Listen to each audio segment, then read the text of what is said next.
Yo, welcome to Physics with Vinay. Hi, I'm Vinay and I'm back with the one-shot series for J Mains 2025. आज के lecture में हम करने वाले हैं fluid mechanics, start to end, theory, concepts, PYQs, lots and lots of PYQs, all of it in a very time efficient manner as always. तो time तो सबसे ज़्यादा प्रेशियस रिसोर्स है तुम्हारे पास, अभी काफ़ी लिमिटेड नंबर ऑफ डेज बचे हुए हैं before your J Mains first attempt. So that is why I'm bringing to you this one-shot series to help you revise all these chapters in the fastest manner possible, but also in a very detailed manner. Right? So I hope you're as excited as I am to not just start this chapter, but also master this chapter by the end of the lecture. Let's go! So let's start fluid mechanics. So सबसे पहले we are going to deal with ideal fluid. तो ideal का मतलब क्या है? कि it is homogeneous. Homogeneous मतलब सब जगह डेंसिटी उसका सेम मानेंगे, and it is isotropic. Isotropic मतलब कोई डायरेक्शन पे डिपेंडेंस नहीं है. What do I mean by that कि मतलब तुम एक्स डायरेक्शन में ट्रैवल करो, वाई डायरेक्शन में ट्रैवल करो, जेड डायरेक्शन में ट्रैवल करो, और density and the properties of the fluid are going to remain identical in all the directions. Alright, तो ये मेरे दो असम्पशंस हैं, and we are also going to assume for now that the liquid is non viscous. अब non viscous का मतलब है कि फ्रिक्शनल फोर्सेस नहीं है. विस्कोसिटी मतलब फ्रिक्शन, जो हम बाद में बात करेंगे उसकी. But for now we are going to deal with non-viscous fluids, मतलब frictional forces नहीं है.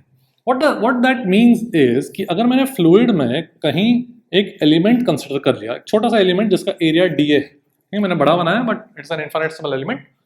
So अब एक कोई surface है, उसमें क्या forces लग सकते हैं? Normal force लग सकता है और एक tangential force. अब tangential force जो है वो frictional force है, which we are going to assume that right now it is not acting. Okay, so जो force बचा, that will only be the normal force. Now this normal force is a pushing force. What does that mean? कि the rest of the liquid is trying to push this surface ऊपर से भी नीचे से भी perpendicular to the surface, and that force per unit area is what we call as the pressure. So pressure in a liquid is given as dF by dA, where dF is the force perpendicular to the surface acting on this area element. ठीक है? So pressure is the most important quantity that we are going to deal with in this chapter. तो pressure की बात करते हैं. सबसे पहले अपने को what we would like to do is, let me draw it here. We would like to find out कि pressure कैसे vary करता है between two points separated by some distance h, vertically separated by some distance h. ठीक है? So इसको निकालने के लिए what I can do is I can consider. Now we are going to deal with for now hydrostatics. Static मतलब the liquid is not flowing, liquid is in equilibrium. ठीक है? तो ये मेरे पास एक imaginary cylinder consider कर दिया of liquid between points 1 and 2. तो अगर मैं इसका FBD बनाऊं तो ऊपर से कितना फोर्स लगेगा? लेट्स से प्रेशर वहां पे P1 है, so the liquid up above this imaginary cylinder उस पे P1 into एरिया लगा रहे हैं. This cylinder is of the liquid only. ठीक है, सिलेंडर लिक्विड के अंदर ही मैंने एक इमेजिनरी सिलेंडर बना दिया, उसका एफबीडी बना, इक्विलिब्रियम है ना, तो आई कैन बैलेंस फोर्सेस. नीचे से अगर पॉइंट 2 है वहां पे प्रेशर P2 बोलते हो, तो pressure into area will be the force, and gravity भी लगेगा. तो ग्रेविटी कितना लगेगा? मास मतलब density into volume, area into height into g. ठीक है, सो ये तीन फोर्सेस लगने वाले हैं. Now we gonna balance them. So I will have P1A plus rho A Hg should be equal to P2A. तो मेरे पास आ जाएगा P2 is equal to P1 plus rho GH. So this will be the pressure of the liquid at point 2 in terms of the height and the pressure at 1. So as you go down by height h, the pressure increases by rho GH. Rho is the density. ठीक है, so this is the famous or most popular formula जो बार बार use में आएगा इस chapter में. Okay, let's also define something called gauge pressure. So gauge pressure is defined as the actual pressure minus atmospheric pressure. ठीक है? So अगर मेरे पास जैसे कि यहाँ पे एक कंटेनर है, this open surface is exposed to atmosphere, तो वहाँ पे atmosphere pressure लगा रहे हैं, let's call that P0. So I'm just calling atmospheric pressure as P0. अब कुछ हाइट अगर नीचे मैं प्रेशर कैलकुलेट करूँ, यहाँ पे कितना हो जाएगा? P0, और नीचे जाएंगे तो कितना से प्रेशर बढ़ेगा? रो GH. ठीक है, this is the actual pressure. But यहाँ पे अगर मैं गेज प्रेशर पूछूं तो वो कितना हो जाएगा? Actual pressure minus atmospheric pressure, तो बचेगा रो GH. ठीक है। सो कभी कभार तुमको अगर गेज प्रेशर पूछा गया क्वेश्चन में तो we only need to report the rho g h value, okay, where h is measured from the open surface. Alright, देख लो। सो वी सॉ वर्टिकली कैसे प्रेशर वेरी करता है। Let's also look at it in a horizontal situation कि ये दो points है, point 1 and 2, उसमें प्रेशर दो both are the same horizontal level, तो प्रेशर का क्या कुछ वेरिएशन होगा क्या? इफ आई कंसिडर एक imaginary cylindrical section of the liquid, तो वहां पर लेफ्ट हैंड साइड पे प्रेशर कितना लगेगा? P1 into area, right hand side पे कितना लगेगा? P2 इंटू एरिया, बाकी तो कोई हॉरिजॉन्टल फोर्स नहीं है। So for the equilibrium we need कि P1 area should be equal to P2 into area, so pressure is the same on a single horizontal level, ठीक है। So as you travel along a horizontal level, the pressure is not going to change. If you travel vertically, the pressure is going to increase by rho gh. तो suppose तुमको ऐसे कुछ situation है कि you want to go from this point 1 to point 2 ऐसे, तो ये height h है, let's say length l है, तो कैसे जाएंगे अपन? मतलब if I want to calculate the pressure difference, so P1 plus rho gh, अगर इस point को मैं कुछ 3 बोलूँ, would be equal to pressure at 3, but 3 and 2 are at the same level. So P2 will basically be equal to P1 plus rho gh, ठीक है, because ये पूरे horizontal level पे pressure is going to remain same. So the only thing that matters is the vertical height difference. Okay, देख लो। Let's look at a question that came in JEE 2024 on the hydraulic press. तो ये बहुत common type का question है, बार बार आता है JEE mains में। तो क्या होता है, what is the hydraulic press? कि basically you have a tube with thickness, एक two vertical columns with different thickness, ठीक है। तो इसका diameter 1.4 सेंटीमीटर दिया है, इसका diameter 14 सेंटीमीटर दिया है। अब यहाँ पर एक पिस्टन है जिसपे 10 न्यूटन लगा के इक्विलिब्रियम में रख रहे हैं, तो यहाँ पर कितना फोर्स लगाना पड़ेगा इस वाले पिस्टन पे? तो ऐसे क्वेश्चंस को कैसे करता है कि सबसे पहले we assume that the pistons are massless, बोला नहीं जाता क्वेश्चन में, but we assume that because अगर ये इक्विलिब्रियम में है पिस्टन और मासलेस है, तो नीचे भी प्रेशर लिक्विड का जो प्रेशर है वो फोर्स कितना लगाना चाहिए? 10 न्यूटन। तो यहां पर प्रेशर कितना हो जाएगा? 10 divided by area, correct, let's call it A1। अब ऊपर से फोर्स लगा रहे हैं, ये भी पिस्टन मास है, तो नीचे भी फोर्स लिक्विड का F होना चाहिए, तो लिक्विड का प्रेशर कितना होना चाहिए वहां पर? F divide by area A2, but they are at the same horizontal level. You can travel down, pressure will increase by rho gh, come here, pressure will not change, go back up, pressure will decrease by rho gh and be back to the same pressure as it was here. तो इस point और इस point पे same pressure, इसका मतलब क्या कि therefore we'll just equate them. So F should be equal to 10 into ये A1 है, A2 by A1, ठीक है। एंड हो गया। अभी A2 मतलब क्या? It is area will be proportional diameter का स्क्वायर्ड, तो यहाँ इसका डायमीटर 14 है, इसका 1.4 है, सो 14 बाय 1.4 का स्क्वायर्ड इंटू 10, तो ये बन जाएगा ये 100 इंटू 10 1000 न्यूटन। सो अपने को यहाँ पर 1000 न्यूटन लगाना पड़ेगा। Alright, so this is the way to solve any hydraulic press problem. देखो, let's look at a very simple question that came in JEE 2023, hydraulic lift per heat. So a hydraulic lift is designed to lift vehicles of mass 5000 kilograms. Area of the cylinder carrying the load is 250 centimeters. मतलब ऐसा है कि ये मेरा यहाँ पर car है and इसी का जो एरिया है वो कितना है? 250 सेंटीमीटर स्क्वायर, ठीक है, एंड मास कितना है? 5000 किलोग्राम।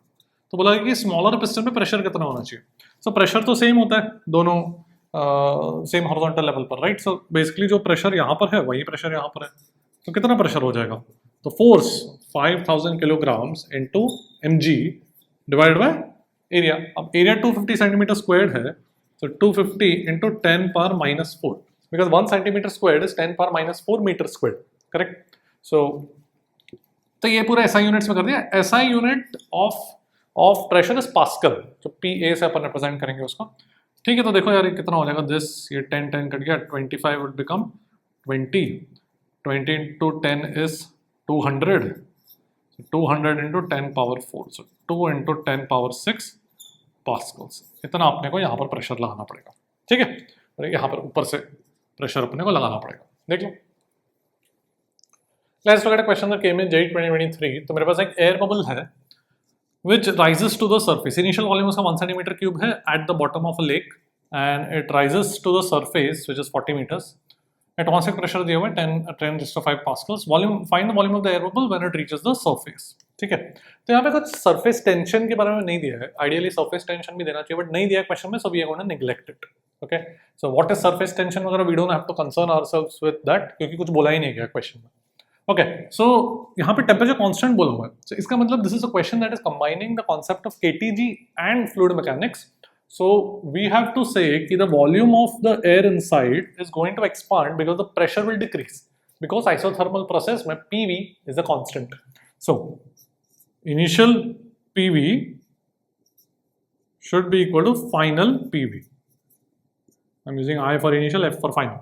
तो इनिशियल प्रेशर कितना है, बेस पे जो बेस ऑफ द लेक है वहाँ पे प्रेशर कितना है, atmospheric pressure which is 10⁵ pascals plus rho GH, और density of water is 1000 kilogram per meter cube.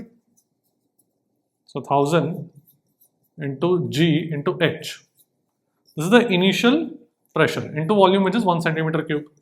Final pressure when it reaches the surface तो कितना हो जाएगा 10⁵ pascals atmospheric pressure into the final volume which is what we want. ठीक है, तो ये कितना हो गया 4 into 10⁵, तो ये 5 into 10⁵ हो गया, तो मेरा फाइनल वॉल्यूम कितना आ गया 5 centimeter cube, and that is the answer. Alright, so it's a nice question that combines KTG and fluid mechanics. देख लो. Now let's talk about a very important concept, force by liquid on a wall. तो suppose मेरे पास एक container है, ठीक है, और मुझे निकालना है कि पूरा लिक्विड लेट से कुछ हाइट एच तक भरा हुआ है, तो मुझे निकालना है कि ये जो साइड वॉल है, वर्टिकल वॉल है, उस पर कितना फोर्स लगा, प्रेशर के कारण कुछ फोर्स लगाएगा, right. So what I can do is I can say कि let say at a depth y, let me take dy thickness का एक स्ट्रिप, तो उस पर एक फोर्स लगेगा ऑफ प्रेशर कितना हो जाएगा, एटमॉस्फेरिक प्रेशर प्लस रो GY इनटू एरिया। अब इसका एरिया कितना हो जाएगा, लेट से this length is L, so length L into the thickness dy। अब इसको अपन इंटीग्रेट करेंगे तो सिंपल है, P naught into L dy का इंटीग्रल कितना बन जाएगा, L इंटू इंटीग्रल dy का y बन जाएगा, y मतलब लिमिट्स फ्रॉम 0 to h, तो P naught L h plus y dy का integral y² by 2, so rho g limits लगाएंगे तो h² by 2। Can you see, I can write this as, ऐसे लिख सकता हूँ P naught plus rho G H by 2 into LH। LH क्या है, L into H is the area of the wall। So this is basically, what is this? This is the pressure at the center। Height H तक अगर भरा हुआ है liquid, तो उसके centre पे H by 2 पे प्रेशर कितना हो जाएगा, P naught plus rho G H by 2। So pressure at center into area। This is the formula that we have to remember। So force on a side wall is equal to pressure at center into the area of the side wall। ठीक है, एक application देखते हैं। Let's look at a question that came in JEE 2020। तो मेरे पास दो liquids है, immiscible मतलब they are not mixing, ऊपर वाले का डेंसिटी रो है, नीचे वाले का 2 रो है, ठीक है। So they are not mixing, और ऊपर वाले का डेंसिटी रो है, नीचे का 2 रो है, 5 meters height, 5 meters of height is row, 5 meters of height is 2 रो, ठीक है। तो पूछा गया है इस साइड वॉल पे फोर्स निकालना है on the portion M to N and N to O, ये MNN है, MNO है, उनका रेशियो निकालना, ठीक है। तो ऐसा कंटेनर होगा, ठीक है, तो ऊपर लिक्विड रो है, नीचे 2 रो है, राइट। तो इस पे फोर्स कितना हो जाएगा, इस पोर्शन पे, ये MO, तो MN सॉरी, तो उस पे सेंटर पे निकालना पड़ेगा। So let's call this height H, ये भी H बोलता हूँ, तो H by 2 पे कितना प्रेशर होगा, the force on MN would be pressure here, neglect atmospheric pressure बोला है, तो 0 प्रेशर, एटमॉस्फेरिक को 0 मानेंगे, plus rho G H by 2 into the area, उसको A ही बोलता हूँ, ठीक है। Now force on NO, I'll need the pressure at the center। Now this is very careful, यहाँ पे we have to do it carefully कि the pressure at the center मतलब कितना हाइट है, इसका जो सेंटर पॉइंट है that is at a height of 3h by 2, ये h है तो ये h by 2 है, so I have to go here। Now because we are crossing two different liquids, so carefully करना पड़ेगा।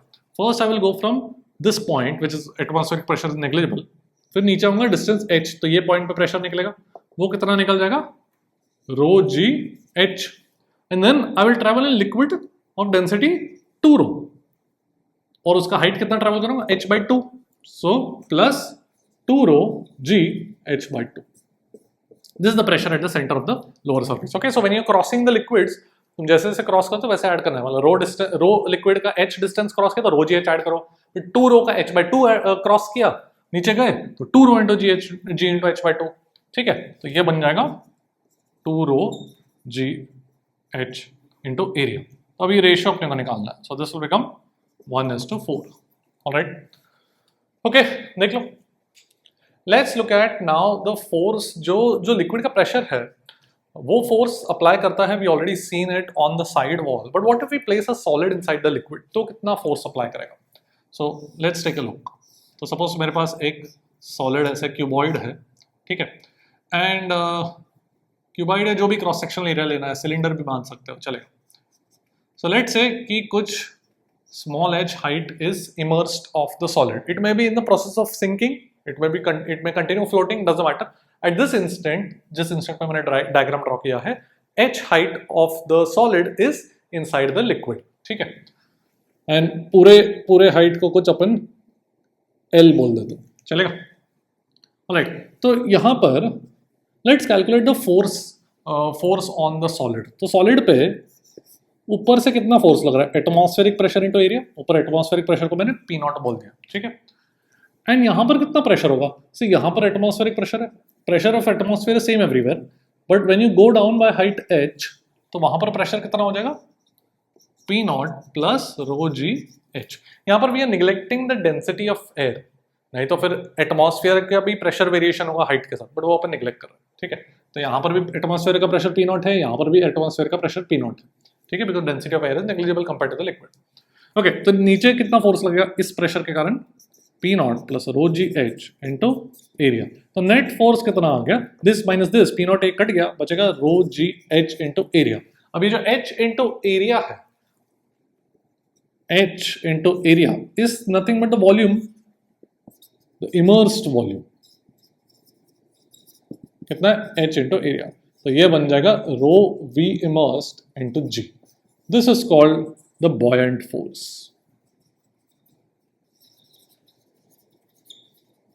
ठीक है, so the buoyant force is equal to, what is buoyant force? It is the net force by the liquid and the atmosphere, the resultant force of the liquid and the atmosphere on any object, whether it is floating or whether it is sinking, doesn't matter. ठीक है, और कितना आता है, density किसका है, ये liquid का, into the immersed volume, कितना वॉल्यूम इमर्स है, into G.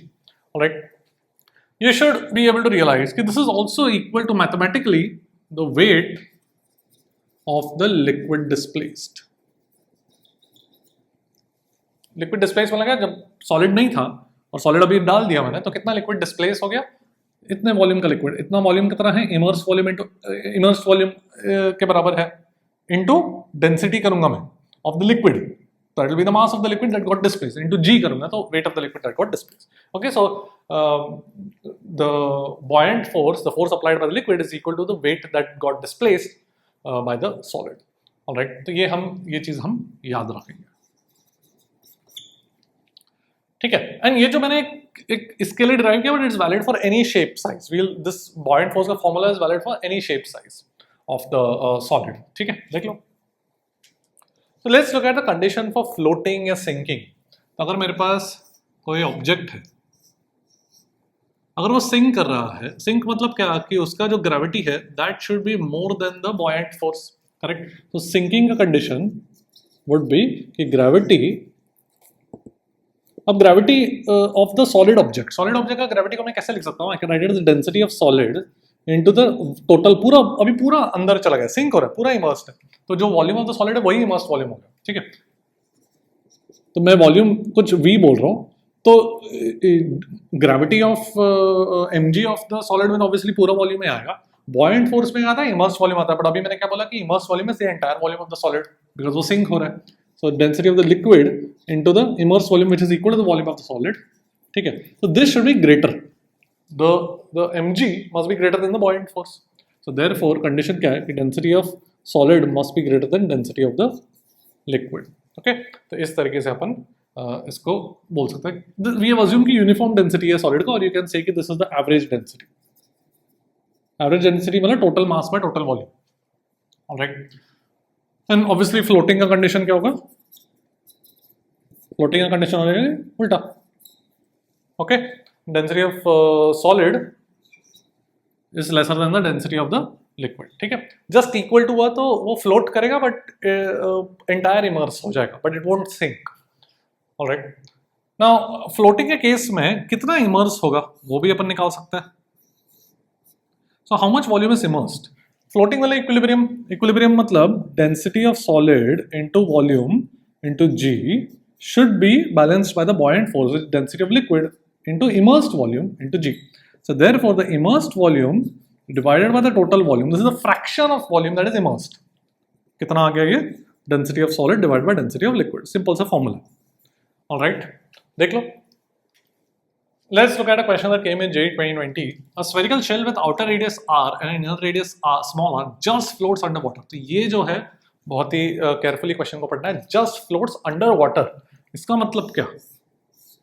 कि पूरा इमर्स्ड है ये शेल बट फ्लोट हो रहा है, मतलब सिंक नहीं हो रहा है. इसका मतलब फोर्सेस बैलेंस करना पड़ेगा अपने को. ठीक है, specific gravity of the shell material is 27/8. Now what is specific gravity? Specific gravity is basically density of the solid material divided by density of water. किसी ऑब्जेक्ट का स्पेसिफिक ग्रेविटी मतलब the ratio of the density of that object divided by density of water, and density of water is 1 gram per centimeter cube. ठीक है, ये अपन याद रखें. Alright, okay, तो क्या बोला गया? Find r, small r in terms of capital R. Options capital R के टर्म्स में दिए थे. ठीक है, सो लेट्स डू दैट. अपन क्या करेंगे? फ्लोट करना है मतलब फोर्सेस बैलेंस करना है. सो नीचे ग्रेविटी लगेगा. अभी ग्रेविटी कितना लगेगा? उसका डेंसिटी ऑफ सॉलिड, उसको रो एस बोलता हूँ, इनटू द वॉल्यूम. अब वॉल्यूम कितना हो जाएगा? मटेरियल का वॉल्यूम कितना हो जाएगा? अंदर तो कुछ नहीं, वैक्यूम है. मटेरियल का वॉल्यूम कितना हो जाएगा? 4/3 पाई आउटर रेडियस का क्यूब माइनस इनर रेडियस का cube. Correct, outer volume minus inner volume will give me the shell का वॉल्यूम. ठीक है, so density of solid into this into g should balance the buoyant force. और buoyant force मतलब it is equal to the weight of the liquid displace. कितना liquid displace हुआ है? पूरा जो आउटर रेडियस के बराबर का है. ठीक है, पूरा अंदर स्फीयर के अंदर क्या है उसको पानी को क्या फर्क पड़ता है? उससे कुछ नहीं फर्क पड़ता. तो पानी ओनली नोज कि कैपिटल आर रेडियस के स्फीयर के वॉल्यूम के बराबर वाटर डिस्प्लेस हुआ है. तो बन जाएगा density of water into 4/3 immersed volume 4/3 pi are cube into g. ठीक है, so rho s by rho डब्ल्यू कितना बोला मैंने? 27/8. 27/8 into R cube minus r cube is equal to 1. Correct, बाकी तो सब कैंसिल हो गए. Sorry, is equal to R cube. ठीक है, तो करते हैं calculation. So I get R cube minus 8/27 R cube, इसको यहाँ पर ले लिया, should be equal to R cube. ठीक है, तो ये बन जाएगा मेरे पास 19/27 R cube should be equal to small r cube. ठीक है, so R would be equal to cube root of 19 divide by 3. Correct, सही बोल रहा हूँ. अब ये कैलकुलेशन तो से नहीं हो पाएगा, बट ऑप्शंस में क्या था मैं बता देता हूँ. The options were 8r/9, 4r/9, 2r/3 and r/3 ऐसे थे. तो ऑप्शन से एलिमिनेट करना पड़ेगा अपने को. ठीक है, सो यहाँ पे तो नीचे 3 है कैपिटल आर, तो ये तो 3 है नीचे. करेक्ट, तो ऊपर क्यूब रूट ऑफ 19 है. अब क्यूब रूट ऑफ 2 क्या होता है? 8. Right, so obviously this is sorry cube of 2 is equal to 8. ठीक है, so 2r/3 तो नहीं हो सकता. क्लोजेस्ट आंसर अपने को चेक करना है. 8 is very far away from 19. Alright, फिर r/3 ऑब्वियसली नहीं होगा बिकॉज ऊपर क्यूब रूट ऑफ 19 है.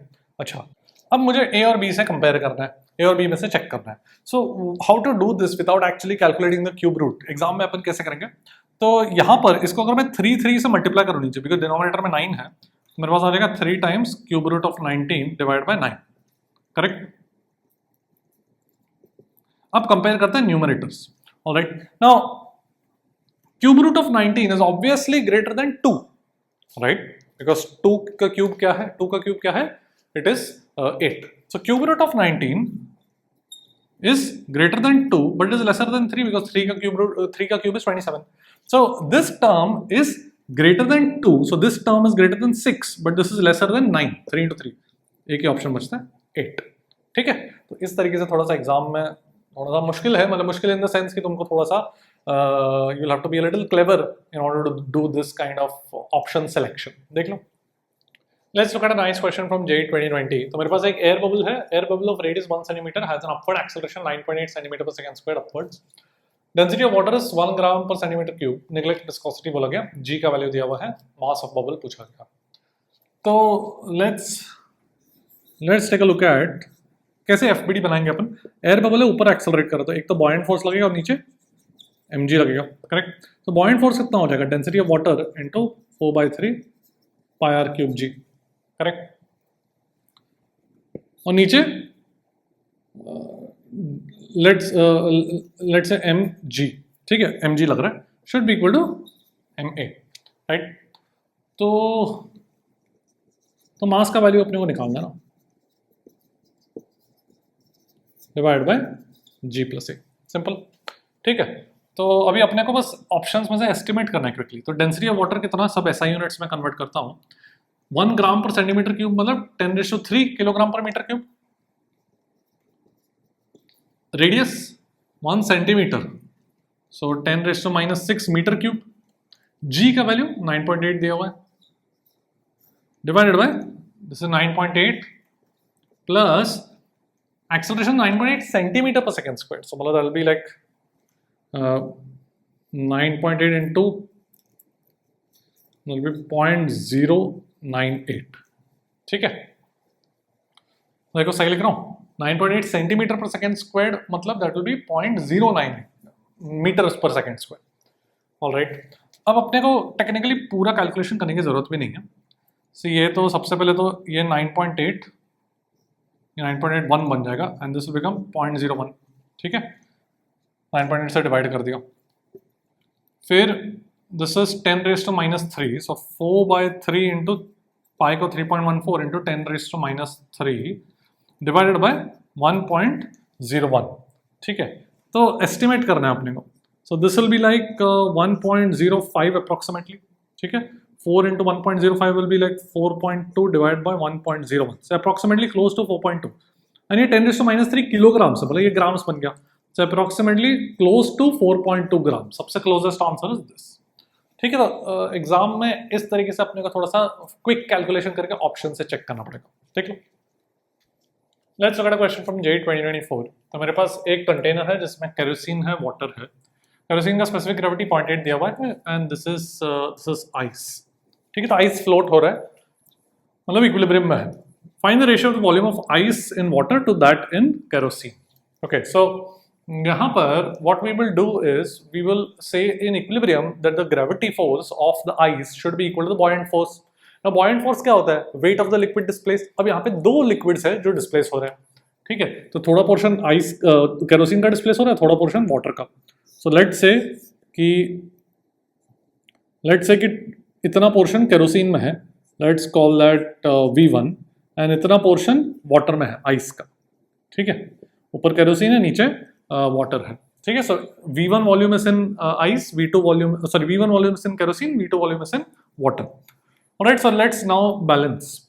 तो लेट्स राइट कि mg of ice should be balanced by the weight of the liquid displaced. So I can write density of kerosene into V1 into G plus मतलब कितना volume of kerosene displace हुआ V1, तो उसका wait ये है, plus कितना volume of water displace हुआ V2, density of water into V2 into G. ठीक है, एंड मास को मैं क्या लिख सकता हूँ? Mass of ice. नहीं तो मास ऑफ आइस है, उसको क्या लिख सकता हूँ मैं? Density of ice into the volume of ice which is V1 plus V2. Right. अब स्पेसिफिक ग्रेविटी ऑफ आइस मतलब डेंसिटी ऑफ आइस अपने को पता होना चाहिए, दैट इज 0.9 ग्राम पर centimetre cube. Density of water is 1 gram per centimeter cube. And what is specific gravity? Specific gravity is the ratio of the density of kerosene to that of water. So density of kerosene would be 0.8 gram per centimeter cube. ठीक है, तो अभी बस substitute कर देते हैं. So 0.9 into V1 plus V2 should be equal to density of kerosene 0.8 V1 plus V2. ठीक है, तो मेरे पास आ जाएगा I will get 0.1 V1 should be equal to 0.1 V2, तो V1 is equal to V2, तो V1 बाय V2 जो रेशियो पूछा गया वो V2 बाय V1 पूछा गया और दोनों इक्वल है, तो रेशियो विल बी 1. ठीक है, तो we have to basically write the weight of ice is equal to the weight of the liquids displaced. देख लो, अब एक ऐसा सवाल करते हैं जो JEE 2020 में आया था, which was a little surprising because ये जो टाइप ऑफ क्वेश्चन है और जिस लेवल का क्वेश्चन है, you would typically find it in a JEE advanced exam, but JEE 2020 में इस तरीके से क्वेश्चन आया था. This is what is expected according to many people, that this is the level of difficulty that you're going to get in your JEE Mains 2025. Last few year से NTA को बहुत सारा क्रिटिसिज्म मिला है कि physics का paper बहुत easy बना रहे हैं, बहुत फॉर्मूला बेस्ड सीधे क्वेश्चंस आ रहे हैं. सो it is expected by many people that इस साल the difficulty level is going to be back to the level that was in 2020 and 2019. तो इस तरीके से questions can be expected in your JEE Mains. So right, so let's take a look at this question which combines a little bit of integration, calculus as well as fluid mechanics. तो देखते हैं. A solid sphere of radius r and density rho of r. So rho is the density as a function of distance from the center. The small r is the distance from the center of the sphere. So एक variable density का sphere है, rho naught into 1 minus r square by r square. The minimum density of the liquid in which it will float. All right. So ये जो question है, इसमें we are going to first you have to do it from basics. So the basics is that floating मतलब equilibrium मतलब force balance. Force कौन सा force लग रहा है? एक ग्रेविटी एंड एक बॉयंट फोर्स. राइट. सो अगर ये मेरे पास कोई लिक्विड है जिसमें इट इज फ्लोटिंग, तो आई कैन से कि the mass of the solid into G should be equal to density of the liquid into the immersed volume into G. Correct. अब मुझे चाहिए minimum density of the liquid. Question में बोला गया minimum density, तो जितना ज्यादा इमर्स वॉल्यूम होगा उतना ज्यादा ये मिनिमम होगा, because density of liquid would be m divide by the immersed volume. Right. तो जितना ज्यादा इमर्स वॉल्यूम होगा उतना कम मेरा लिक्विड का डेंसिटी होगा using this equation. Minimum density के लिए I will set my immerse volume to the entire volume of the solid sphere itself. That is the maximum volume that the immersed can have. Right. So it is entirely submerged but it is floating. So it's entirely submerged but it is floating, मतलब forces are still being balanced. Okay, अब करते हैं. तो volume of sphere तो simple है 4/3 pi are cube, but mass के लिए भी अपने को इंटीग्रेट करना पड़ेगा. सो इंटीग्रेशन कैसे करेंगे कि मेरे पास at some distance r, let me consider a thin shell, और ये जो थिन शेल है उसका मास मैं लिखता हूं डेंसिटी इंटू वॉल्यूम. वॉल्यूम को ऑफ अ थिन शेल को मैं कैसे लिख सकता हूं? Area into thickness. Correct. So area कितना हो जाएगा 4πr², और थिकनेस को हम dr ले लेंगे. इन्फिनिटेसिमल थिकनेस को अपन dr बोल देंगे. ठीक है. सो मेरा टोटल मास हो जाएगा इंटीग्रल 4π तो कांस्टेंट आ गया. अब रो का वैल्यू डालते हैं, रो नॉट इंटू 1 माइनस r²/r². ये एक r² है यहाँ पर, dr फ्रॉम 0 to r. ठीक है. तो अभी अपने को इंटीग्रेट करना है. राइट. तो r² का इंटीग्रल r³/3 माइनस ये r⁴ हो जाएगा, उसका इंटीग्रल r⁵5/5. करेक्ट. और नीचे एक r² भी है, तो ये r² हट के ऊपर r³ बचेगा. ठीक है. राइट. तो ये बन जाएगा 4π ρ0/15 इंटू 2r³. राइट. एंड अपने को चाहिए mass by volume. So this is 4π ρ0/15 into 2r³ divided by volume of sphere कितना हो जाएगा 4/3 पाई r³. ठीक है. तो 3 ये 5 हो गया. सो ये 4 कट गया, तो बचेगा क्या 2 ρ0/5. Do we have an answer? Yes. So that is your answer. So it's a very good question because majority of the students were not able to solve it in JEE 2020 because ये integration भी involve होता है and then you have to do the buoyancy वाला calculation also. Okay, so it's a pretty good level question for a JEE mains exam. You can expect this kind of a question in JEE advanced, but 2020 में mains में भी आया था and this is the kind of question that you can expect in your JEE mains 2025. All right, अच्छी तरह से देख लेना, फिर आगे बढ़ते हैं. Let's come to hydrodynamics. So hydrodynamics जो है that is basically that describes the physics of fluid that is in motion, that is flowing, ठीक है। तो यहाँ पे हम एक अजम्पशन करने वाले हैं that the flow of the liquid is streamline और steady, streamline and steady. What that means is कि कोई सपोज एक पाइप है जिसमें लिक्विड फ्लो हो रहा है, तो all the particles of the liquid are following proper paths. Streamline मतलब द ट्रेजेक्टरी, तो उनका सब ट्रेजेक्टरी प्रॉपर है। प्रॉपर मतलब they are not intersecting. If the trajectory is intersect मतलब कोलिजन वगैरह होगा, that will be turbulence, that is not in a syllabus, ठीक है। सो these are all called streamlines and the flow is streamline मतलब they are all following these streamlines। अच्छे से सब लोग पार्टिकल एक एक, मतलब क्या कि ये पार्टिकल के, इस पार्टिकल का जो पाथ है उसके पीछे वाला पार्टिकल भी उसी पाथ को फॉलो कर रहा है, उसके पीछे वाला पार्टिकल भी उसी पाथ को फॉलो कर रहा है, ठीक है। एंड स्टेडी फ्लो मतलब nothing is changing with time. What that means is if you measure the pressure at this point in the liquid, it will remain a constant with time. If you measure the velocity of every liquid that comes here, it will remain a constant with time, okay? And the other assumption is that the flow, the fluid is inviscid. Inviscid मतलब there is no viscosity. Frictional forces upon assume करेंगे कि नहीं, ठीक है। So the main two equations that we are going to use in order to solve any question in hydrodynamics, एक तो है equation of continuity.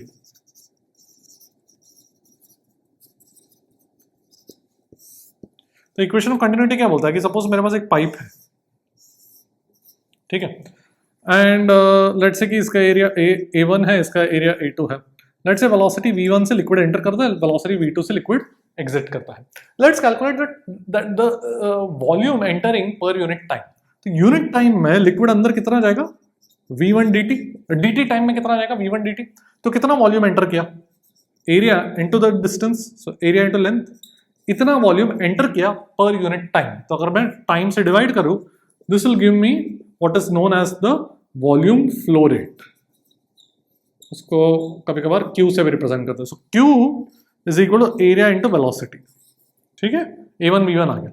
Similarly यहां पे कितना निकलेगा A2 V2। So we are going to assume that the liquid is incompressible. So incompressible का मतलब है कि जितना वॉल्यूम अंदर जा रहा है उतना ही वॉल्यूम बाहर आ रहा है। So I can say कि A1 V1 is equal to A2 V2.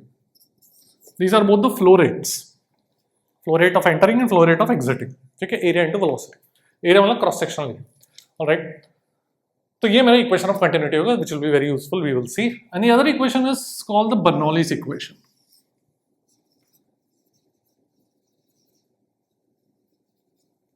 तो बर्नौलीज इक्वेशन क्या बोलता है कि along a streamline,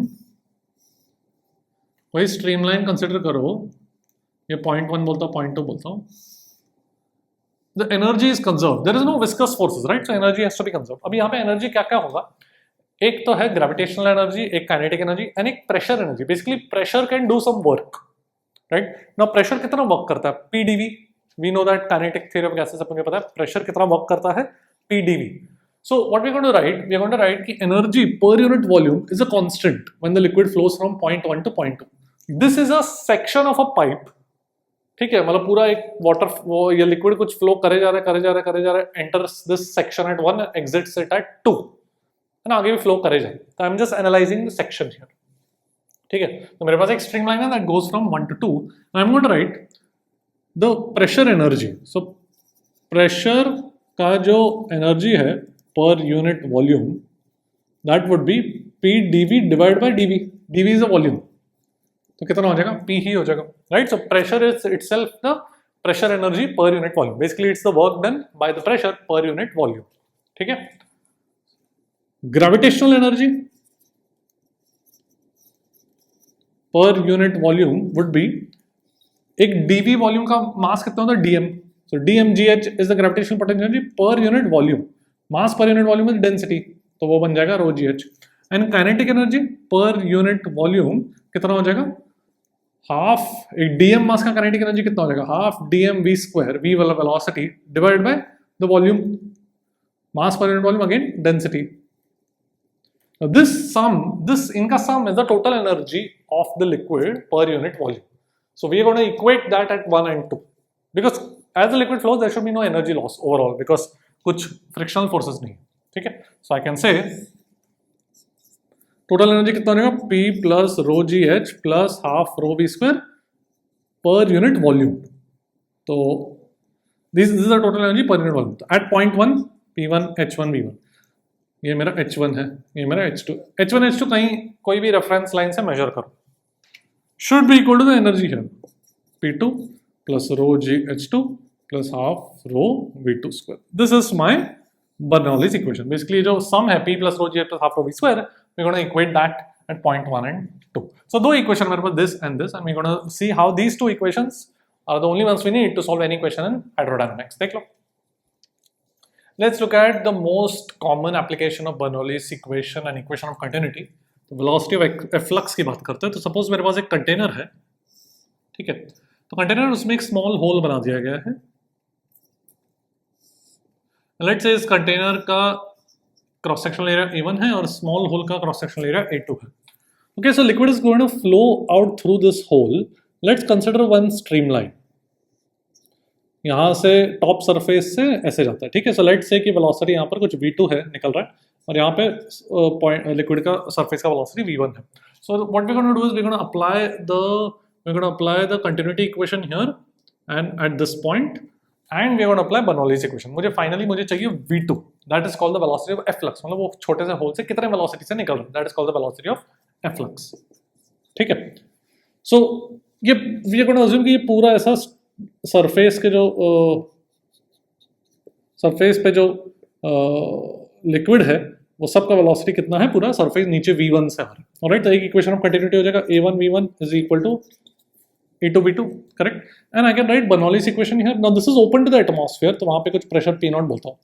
When it comes out, that is also open to atmosphere, तो वहां पे भी प्रेशर P0, ठीक है।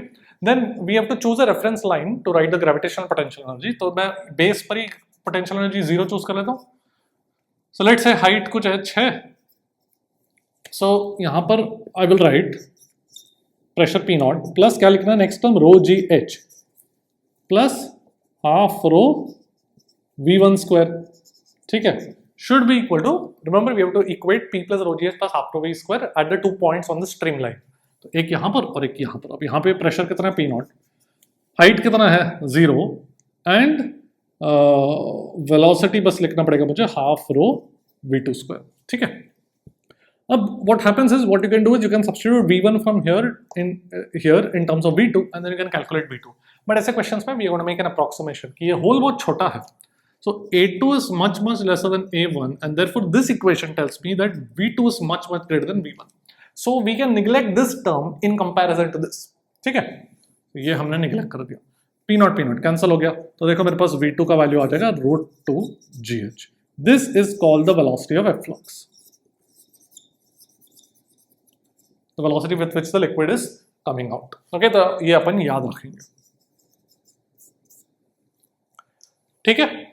देख लो, let's look at a nice question that came in JEE 2021। तो मेरे पास एक लाइट सिलिंड्रिकल वेसल है, लाइट मतलब उसका मास नेग्लिजिबल एंड लिक्विड भरा हुआ है, ठीक है। तो पूछा गया find the minimum coefficient of friction to prevent slipping due to the force by the liquid flowing out. तो इसका क्रॉस सेक्शनल एरिया A दिया और छोटे होल का cross sectional area small a दिया हुआ है, तो वो फोर्स क्यों लगेगा इस पे। तो this is like, you can compare it to rocket propulsion that we saw in centre of mass in variable mass system. तो वेरिएबल मास सिस्टम में क्या होता है कि कितने रेट पे निकलता है। अगर रॉकेट प्रोपल्शन में u relative to the rocket से स्पीड से निकल रहा है, and let's say mu is the mass of the fuel पर unit time, so mu into u relative was the thrust force। Exactly same thing is happening here, fuel की जगह liquid है, ठीक है। तो कितने स्पीड से निकल रहा है वो तो मुझे पता है √2gh, that is the u relative, ये तो स्टेशनरी है। सो ये मेरा वेलोसिटी ऑफ फ्लक्स, उसको मैं v बोलता हूँ। So v into mu, and कितने how much mass is flowing per unit time, can I write that as density into volume flowing per unit time, but volume flowing per unit time is nothing but the volume flow rate, which is what we termed as q। तो ये मेरा thrust force हो गया, ठीक है। So this should just, or basically you can say कि this should be lesser than mu mg, or just equal to mu mg, ठीक है। अब मास मतलब कितना होगा, सब सब्स्टिट्यूट करते हैं। तो आई होप ये तो समझ में आएगा, U relative into dm by dt, dm by dt is density into volume per unit time, volume per unit time is the volume flow rate. Okay, तो देखते हैं V into density into volume flow rate कितना है, area into velocity, यहाँ पे area into velocity, correct, that is volume flow rate, should be lesser than equal to mu mg. अब m को क्या लिख सकता हूँ, डेंसिटी into एरिया, ये वाला नेग्लिजिबल है, area into height, let's say height is h, correct, alright, and यहाँ पर v का वैल्यू क्या रखेंगे अपन, √2gh, तो यहाँ पे v स्क्वायर है तो मेरे पास आ जाएगा 2 rho a g h should be lesser than equal to mu rho a g h, तो यहाँ से आ जाएगा mu should be greater than equal to 2a by a, ठीक है, alright, so my answer minimum value should be 2a by a, so this will be my answer.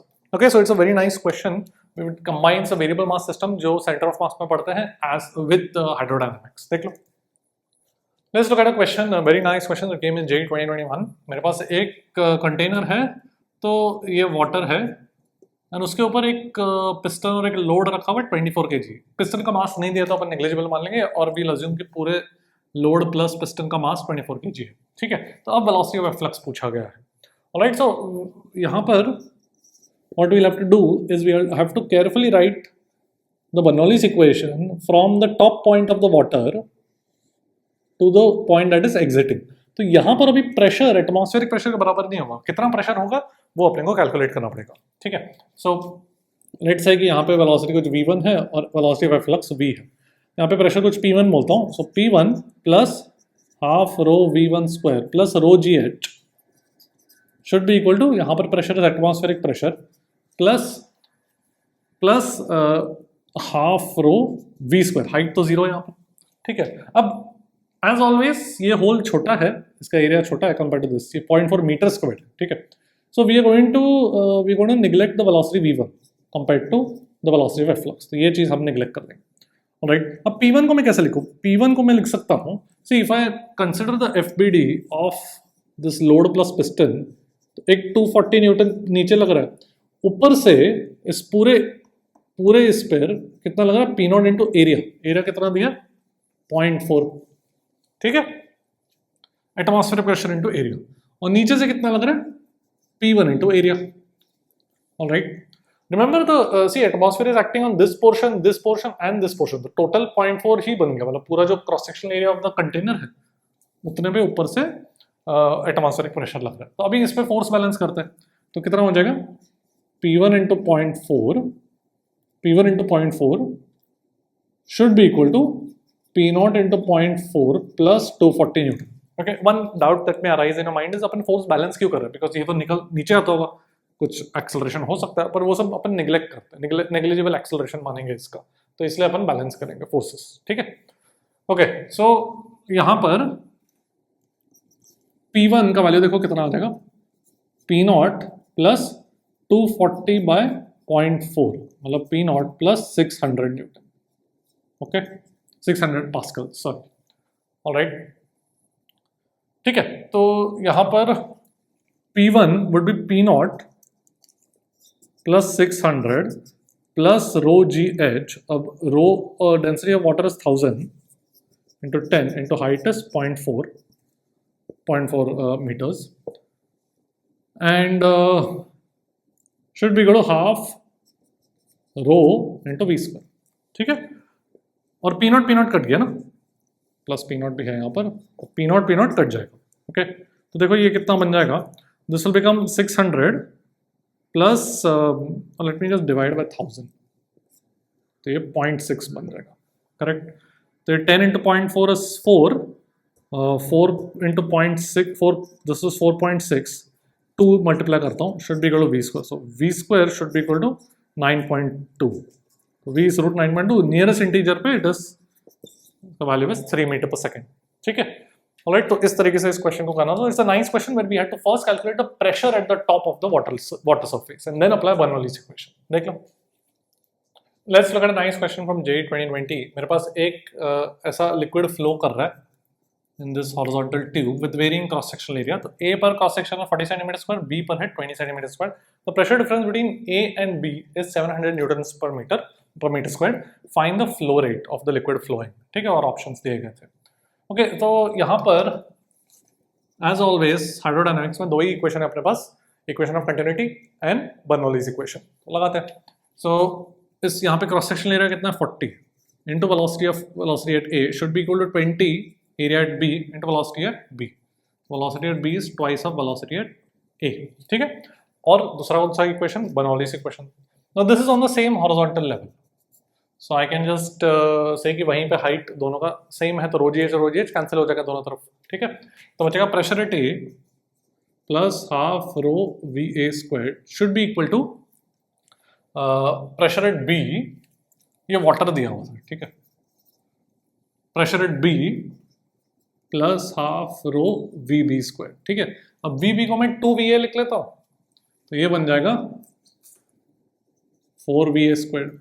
Right, so I will have pressure at A minus pressure at B would be equal to 3 rho va square by 2. Correct. And यहां पर pressure difference दिया हुआ है 700, तो left hand side पे क्या आ जाएगा 700 and density 1000. सो यहाँ से मेरे पास va स्क्वायर निकल जाएगा. तो कितना निकल 700 इंटू 2 डिवाइड बाई 3 इंटू 1000. ठीक है, तो आई विल हैव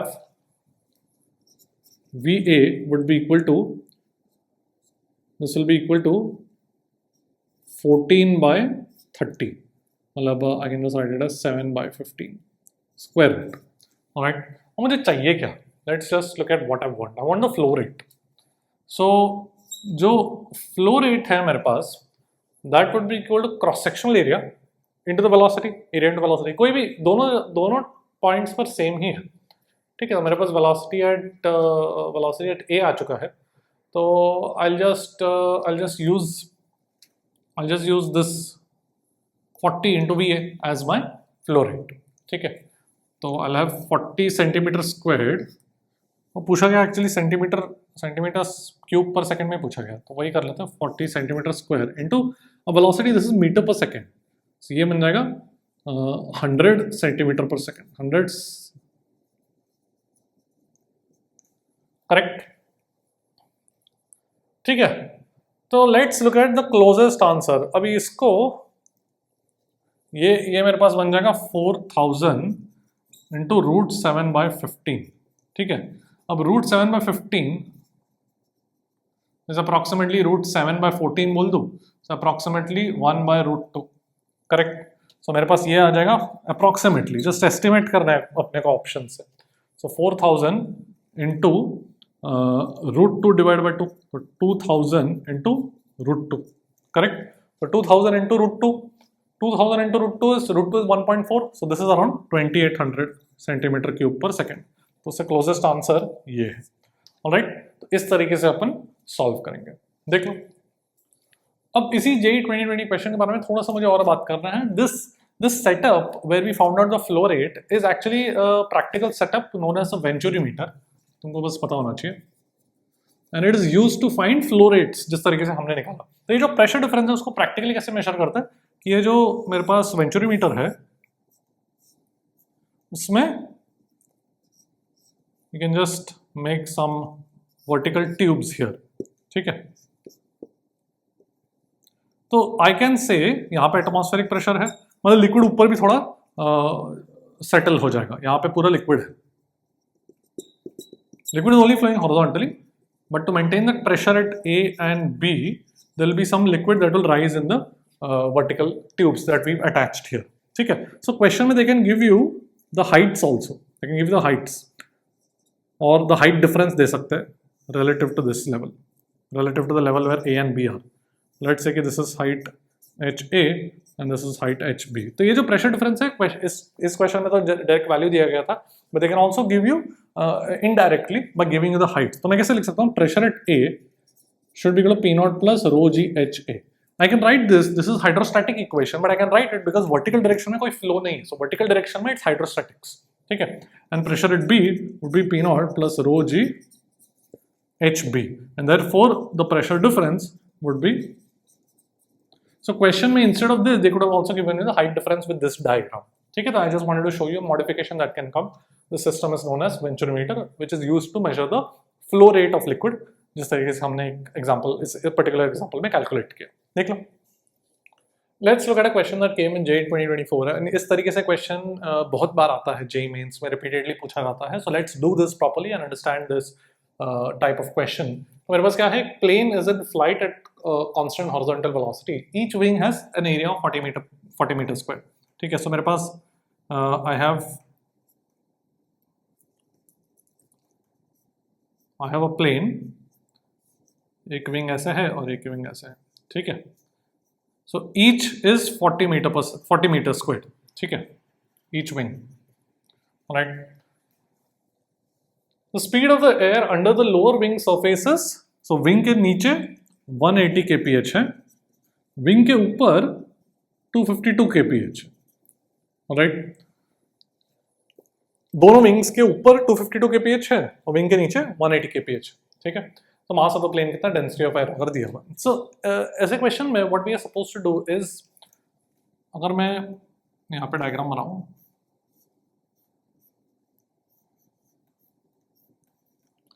तो अगर मैं फार अवे पॉइंट देखूं तो एयर का स्ट्रीमलाइंस कैसे होंगे, एक नीचे से जाएगा. ठीक है, और एक स्ट्रीमलाइन वहीं से प्रीटी मच वहीं से शुरू होके एक ऊपर से जाएगा. ठीक है, so one streamline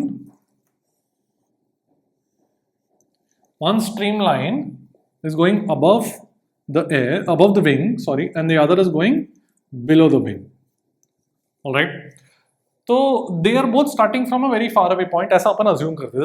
This is the solution to this question.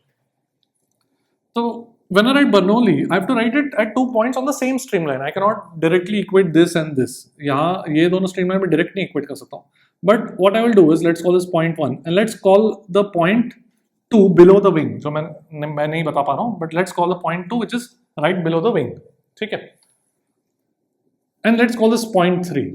So 1 and 3 पे इक्वेट कर सकता हूँ और 2 and 3 पे इक्वेट कर सकता हूँ. ठीक है, अब यू कैन से कि these are slightly different point but pretty much same point अपने को मानना है, वेरी फार अवे. ठीक है, so 1 and 3 is on one streamline, 2 and 3 is on the other streamline. ठीक है, so basically I am going to equate Bernoulli's at 1 and 3 and then 2 and 3 and therefore indirectly I can mathematically equate it at 1 and 2. but in general तुम दो अलग streamline पे Bernoulli नहीं equate कर सकते हो. ठीक है, तो अब मैं indirectly 1 and 2 पे इक्वेट कर सकता हूँ. ओके, सो क्या लिखूँ मैं, pressure at 1 which is above plus half rho V1 square and height difference negligible है दोनों के बीच में. ठीक है, should be equal to pressure at 2 plus half rho V2 square.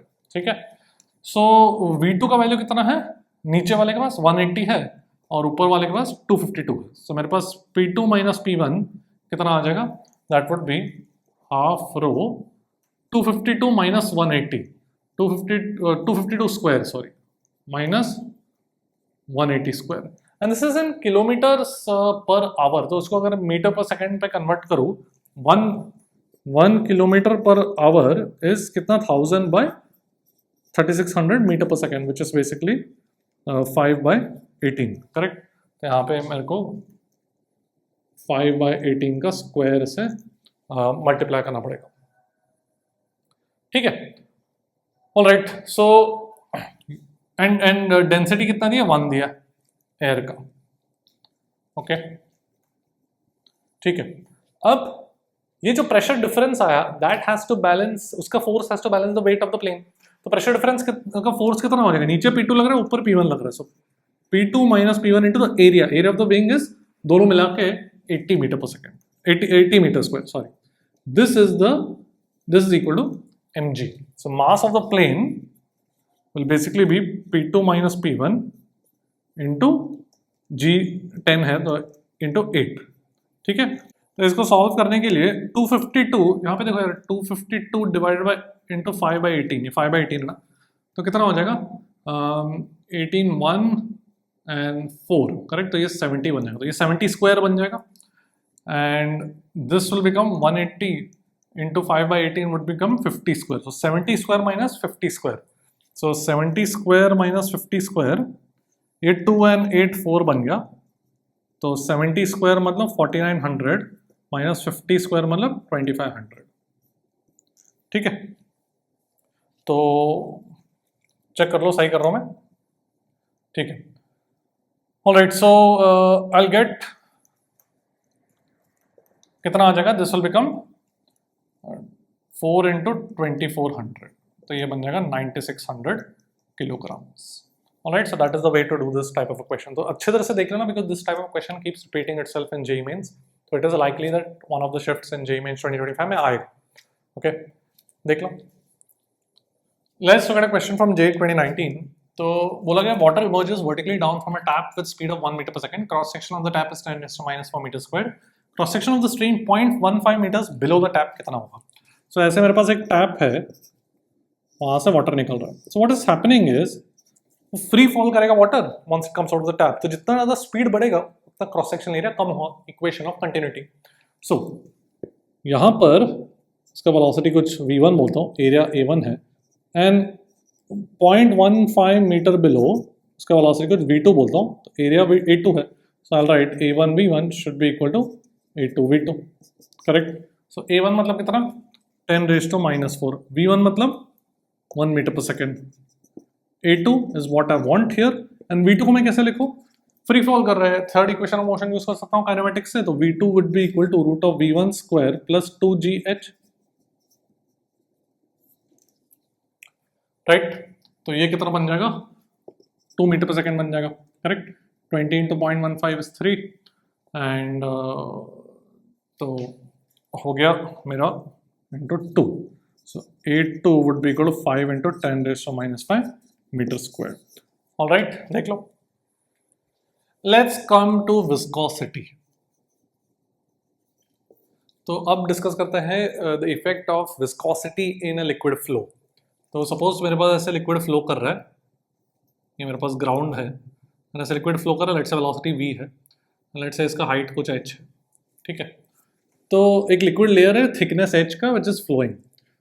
तो अगर मैं यहाँ पे एक ब्लॉक रखूं, तो the liquid will apply a viscous force eta a dv by dy. This is the y coordinate. तो वेलोसिटी किस तरीके से चेंज हो रहा है, that the velocity of the layers, individual layers का जो वेलोसिटी है लिक्विड का, वो चेंज होता रहता है. Here we assume no slipping, मतलब the velocity of the liquid layer at the bottom is the same as the ground, which is 0, and highest point पे velocity v है, तो obviously velocity change हुआ, right? So dv by dy किस rate पे change हो रहा है, that is what appears in the viscous force formula. This eta is called the coefficient of viscosity, and a is the area in which we want to find the force. So the area that is in contact with the solid object, तो object का जो base area है वो. ठीक है. सो confidence of viscosity of course depends on the liquid, और ये जो dv by dy है अपने सिलेबस में we are always pretty much going to assume कि वो एक कांस्टेंट है. कांस्टेंट मतलब पूरा total change in velocity divide by total change in the y coordinate. मतलब कितना हो जाएगा वो, यहाँ पे वेलोसिटी 0 है, हाईएस्ट पॉइंट पे वेलोसिटी लिक्विड लेयर का टॉप सरफेस का वेलोसिटी v है, तो कितना चेंज हुआ, v divide by y coordinate कितना चेंज हुआ, h. तो ये हम लोग अज्यूम करने वाले कि dv by dy कांस्टेंट है अपने मेन सिलेबस के लिए. ठीक है, ऑलराइट.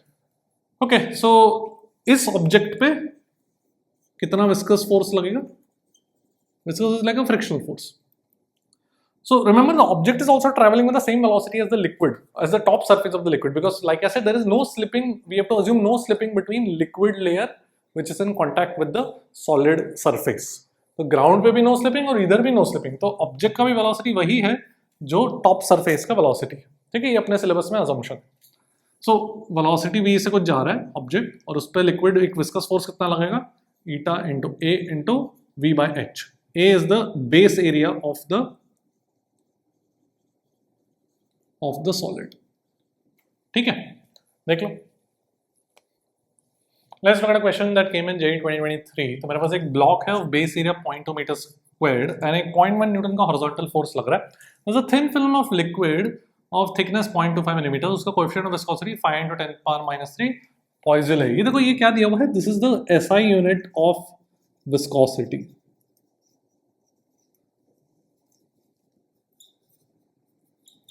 सो उसको PL से जनरली सिंबल से रिप्रेजेंट करते हैं, ठीक है। तो मेरे पास SI unit of viscosity poiseuille है। अगर CGS, कभी कभार CGS भी यूज करते हैं, CGS में पॉइज बोलते हैं, alright. Okay, so SI unit of viscosity poiseuille है, सो 5 × 10⁻³ पॉइजल दिया हुआ है। I want to find the speed of the block. तो मैंने क्या बोला था कि स्पीड ऑफ द ब्लॉक जो है that is the same as the top surface of the liquid, उसका स्पीड, करेक्ट। एंड ग्राउंड पे तो कुछ स्पीड है नहीं, और ये हाइट h है, तो it is moving with the constant speed, ठीक है। क्वेश्चन में बोला गया moving with the constant speed, मतलब जो एक्सटर्नल फोर्स है that has to be equal to the viscous force, तो ये तो acceleration of the block zero होगा। So I can say external force is equal to viscous force कितना हो जाएगा, eta A V/h, correct. So 0.1 should be equal to eta is 5 × 10⁻³ coefficient of viscosity. Base area कितना दिया 0.2, velocity अपने को चाहिए, और हाइट कितना दिया 0.25 मिलीमीटर। so 0.25 इंटू ऊपर 10⁻³ आ जाएगा मीटर्स में कन्वर्ट करके, ठीक है। सब कुछ ऐसा यूनिट्स में करना है, अब बस वेलोसिटी का वैल्यू निकालना है, ऑलराइट। तो देखो कितना हो जाएगा, ये 0.1 और ये 2, 0.1 मतलब ये 1 बन जाएगा, ये 2 हो जाएगा, ठीक है। 0.25 मतलब 1/4, तो इंटू 4 कर देता हूँ यहाँ पर, ठीक है। सो आई विल हैव 2 × 4, 8 × 5 40, सो ये 10⁻³ 10⁻³ कट जाएगा, तो velocity would be equal to 1/40 metre per second और 2.5 सेंटीमीटर पर सेकेंड, ठीक है। तो इस तरीके से क्वेश्चन को सॉल्व करेंगे, देख लो। Let's talk about Stokes law. So Stokes law talks about the viscous force on a sphere। कोई spherical object है, let's say उसका रेडियस r है और वो कुछ वेलोसिटी v से जा रहा है, तो उस पे एक विस्कस फोर्स लगता है। That viscous force is equal to 6 pi eta rv, where r is the radius, eta is the coefficient of viscosity of the liquid, and ये sphere का रेडियस r है और ये वेलोसिटी v है, ठीक है। अगर वेक्टर फॉर्म में लिखना है तो it will be opposite to the velocity। So the viscous force is opposite to the velocity of the sphere, ठीक है। Alright, तो ये मेरा viscous force हो गया। तो what happens is, अगर मैं इसका फोर्स इक्वेशन बनाऊं तो क्या क्या फोर्सेस लगेंगे, एक mg, एक rho of the liquid into volume into g, volume को मैं 4/3 πr³ g लिखता हूं। बॉयंट फोर्स लगेगा ना, एक ग्रेविटी, एक buoyant force, and of course एक viscous force, right. So let's write the equation. क्या इक्वेशन आ जाएगा, mg minus the buoyant force would be minus viscous force 6 pi eta rb should be equal to ma, ठीक है। अब मैं मास को कैसे लिख सकता हूं, I am using ρl as the density of the liquid, so let me write mass as density of solid into the volume into volume, ठीक है। यहाँ पे सब्स्टिट्यूट करता हूँ, so I will get ρs minus ρl 4/3 πr³ g, तो ये मैंने common ले लिया, minus 6 pi eta rv should be ma, ठीक है। So what is gonna happen is कि जैसे जैसे वो नीचे आएगा, इनिशियली सपोज रेस्ट से शुरू करते हैं तो वेलोसिटी इनिशियली 0 है, तो ये वाला टर्म 0 है, तो कुछ एक्सेलरेशन है इसके अकॉर्डिंग, तो वो नीचे वेलोसिटी एक्वायर करेगा। जितना ज़्यादा वेलोसिटी उसका बढ़ेगा उतना ज़्यादा विस्कस फोर्स बढ़ेगा, तो उतना एक्सेलरेशन का वैल्यू कम होते जाएगा। फिर भी एक्सेलरेशन नीचे ही है बट उसका वैल्यू कम होते जाएगा, तो वेलोसिटी बढ़ते जाएगा but it's rate of increase will keep decreasing. फिर से बोलता हूँ मैं कि if I want to plot velocity versus time, जैसे जैसे वेलोसिटी बढ़ते जाएगा नीचे due to the downward acceleration, वैसे वैसे एक्सेलरेशन का वैल्यू कम होते जाएगा। तो एक्सेलरेशन का वैल्यू मतलब it is the slope of VT graph, तो the slope will keep decreasing, मतलब the graph will go from steep to flat, and ultimately एक पॉइंट आएगा जहां पे the velocity will increase to a point where the acceleration will become 0 because this force will cancel out this, ये force और ये force cancel कर देंगे एक दूसरे को, that is called terminal velocity. So terminal velocity पे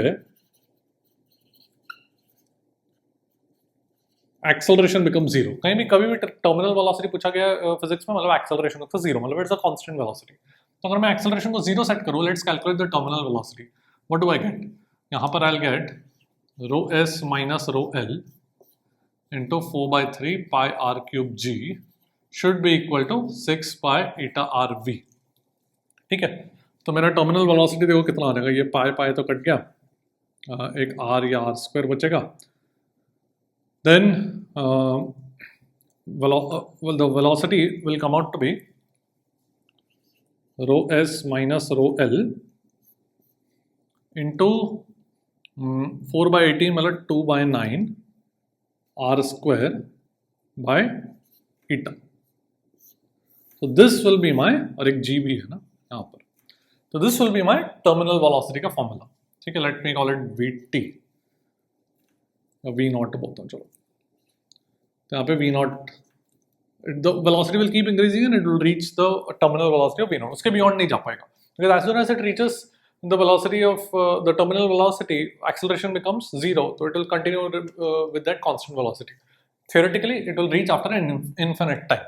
ठीक है, तो technically कभी पहुंचेगा नहीं, but it will get, you can say the velocity can get close to that terminal velocity। Alright, तो ये मेरा टर्मिनल वेलोसिटी का फॉर्मूला हो जाएगा। If you remember this it will be good, because काफी बार क्वेश्चंस डायरेक्ट इस formula पर बेस आते हैं। ठीक है, वो देखते हैं, देख लो। Let's look at a question that came in JEE 2024। A small ball of radius r falls through viscous medium of negligible density and has terminal velocity v।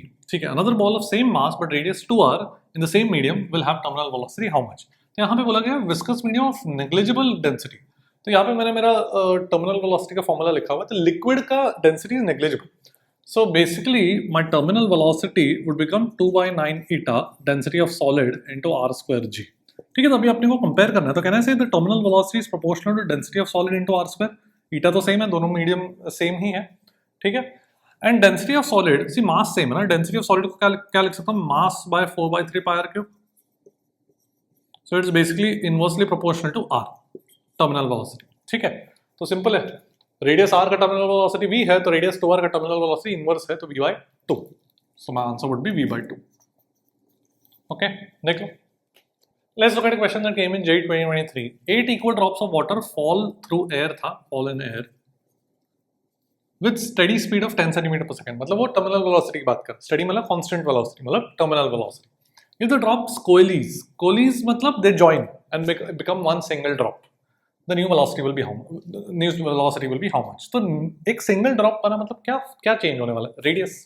Correct, मेरा टर्मिनल वेलोसिटी का फॉर्मूला क्या है, ये चीज है। तो जो radius है that is what is going to change.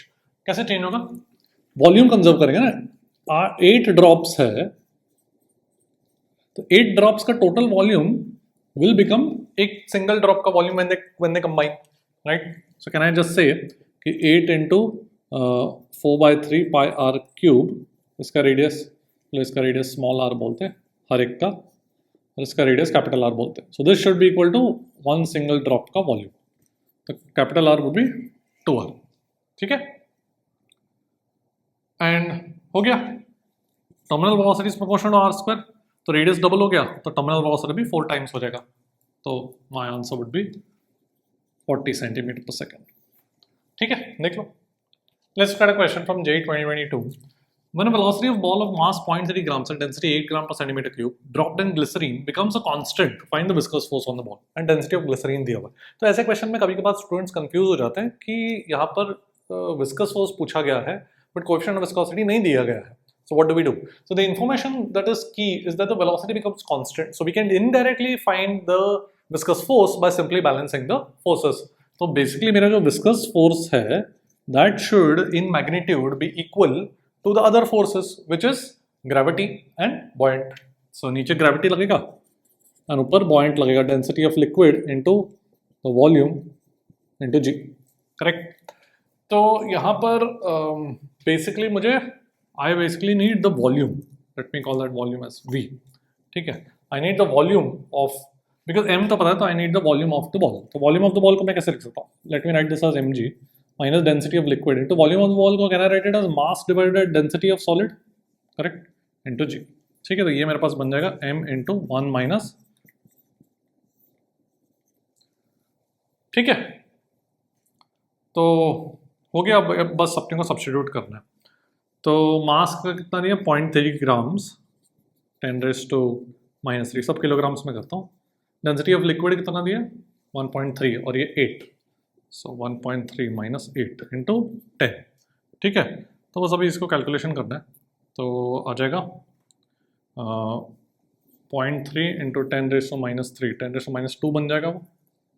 Late me write that as 3 × 10⁻³ and this will become 6.7 divided by 8, ठीक है, ऑलराइट। तो बस अभी अपने को थोड़ा सा कैलकुलेशन करना है। तो ये कितना बन जाएगा देखो, 3 × 7 1 2 3 6 18 + 2 20, ठीक है।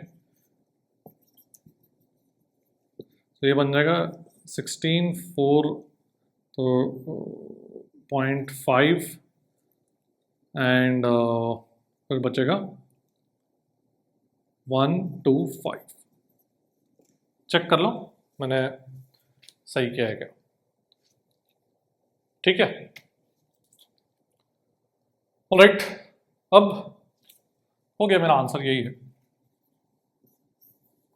ठीक है। तो 2.5 मिली न्यूटन्स इस तरीके से दे सकते हैं। क्वेश्चन में ऐसा पूछा गया था, इट इज समथिंग × 10⁻⁴। तो ये मेरा answer rounded off to nearest integer would be 25, rounded off to nearest integer, ठीक है। देख लो, let's look at a question that came in JEE 2023। थोड़ा सा अलग सा टाइप का सवाल था, बिकॉज यहाँ पे देखो क्वेश्चन पढ़ते हैं, air bubble of diameter 6 millimetre rises steadily, rises मतलब ऊपर जा रहा है, steadily in a solution of density so and so at a rate of so and so. So वो ऊपर की तरफ जा रहा है, नीचे नहीं, ऊपर की तरफ जा रहा है, स्टेडीली मतलब अभी जो टर्मिनल वेलोसिटी है ऊपर की तरफ है। तो will do it by basics. Terminal velocity मतलब क्या था कि एक्सेलरेशन इज 0, मतलब फोर्स इज 0, एंड देयरफॉर इस एयर बबल पे एक बॉयंट फोर्स लगेगा ऊपर की तरफ, एंड अब विस्कस फोर्स नीचे लगेगा बिकॉज वेलोसिटी ऊपर है, and we can neglect the weight of the air bubble, density उसका नेग्लिजिबल है। सो ठीक है, so I will write the buoyant force is equal to viscous force. So buoyant force कितना हो जाएगा? Density into 4/3 pi r³ into g, rho vg should be 6 pi eta rv, right.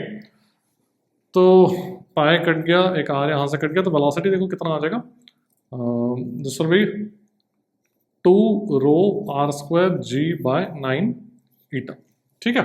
अब substitute करते हैं, तो रो मतलब अभी लिक्विड का रो है which is 1750, r² 6 millimetre diameter, तो रेडियस 3 मिलीमीटर, तो वो बन जाएगा 9 × 10⁻⁶ metre square, correct, divided by into 10 g divided by 9 and eta, oh sorry अपने को ईटा चाहिए ना, वी नीड ईटा। तो वेलोसिटी नीचे आ रहेगा, कितना दिया? 0.35 सेंटीमीटर पर सेकंड, तो that will B 35 × 10⁻⁻² centimetre per second, so 35 × 10⁻⁴ metre per second, 35 and 10⁻⁴ ऊपर आ जाएगा, ठीक है। देख लेते क्या हो जाएगा, ये हो जाएगा 7 5 7 25 250, तो ये 50 हो जाएगा, ठीक है। ये 9 और ये 9 कट गया, फिर हो गया 2 × 50 100 1000 10⁻³ 10⁻⁴ 10⁻7 × 10⁻�6 10, एंड इसका जो यूनिट्स होगा 10 पॉइजले या 10 पास्कल सेकंड, ऐसा यूनिट्स में कर, pascal second is the SI, also the SI unit for viscosity, ठीक है। Because you should be able to see कि जो मेरा फोर्स है, viscous force 6 pi eta are V, so eta को मैं लिख सकता हूँ एफ, ईटा का जो यूनिट्स है that is the same as F by r v, ठीक है। अगर मैं आर आर से मल्टीप्लाई करूँ तो F by R square it's like force by area, it's like pressure, pascal आ गया unit, and length by velocity मतलब टाइम, तो pascal into time, so just units की बात करें, so pascal into second, okay. So it's a nice question where the bubble is travelling upward, so viscous force is acting downwards. देख लो, let's come to surface tension.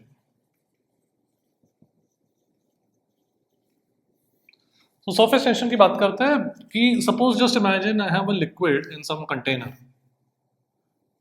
और ये liquid का surface है, ठीक है। If you imagine any imaginary line on the liquid surface, so that liquid surface is actually pulling that line on both sides. It's as if the liquid surface is is stretched. ठीक है, ये मतलब factual है. And that phenomena of applying a force is called surface tension. तो एक imaginary line है, the liquid surface. अगर मैं इसका top view देखूं liquid surface का, वो imaginary line is being pulled on both sides by the force. The imaginary line is being pulled on both sides by the rest of the liquid. और वो जो force है जिससे वो pull हो रहा है, that force is proportional to the length and it is perpendicular to the length. ठीक है, and the proportionality is called surface tension. तो उसको मैं S से represent कर रहा हूँ.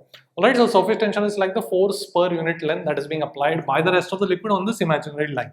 Okay, कोई भी imaginary line लोगे on the surface of the liquid, you will find that it is being pulled on both sides by this force. So this force is perpendicular to the line. ठीक है, alright. तो for example अगर मेरे पास एक ऐसे frame है, wire frame है, और यहाँ पे सोप फिल्म है. This is a soap film. Soap film मतलब कुछ नहीं, लिक्विड. सोप मतलब लिक्विड. ठीक है, practically we use soap film to demonstrate surface tension phenomena. तो that is what is commonly used, commonly appears in questions also. But soap मतलब कुछ नहीं, लिक्विड. ठीक है, एंड लेट्स से एक रॉड है, यहाँ पे मूवेबल रॉड है, कोई फ्रिक्शन नहीं है. So how much force will we have to apply to keep it in equilibrium? What happens is कि the liquid surface है, that will apply a surface tension force on anything that is in contact with it. तो यहाँ पर जो liquid का surface है, that is in contact with what? This rod. तो उस पर surface tension का force लगाएगा liquid. ठीक है, तो ये बस अपने को ध्यान रखना है. कहीं भी मेरे पास liquid surface है, if it is in contact with whatever, it will apply force on that whatever. कौन सा फोर्स लगाएगा? Surface tension. कितना लगाएगा? S into L. कौन सा डायरेक्शन है? Perpendicular to the length.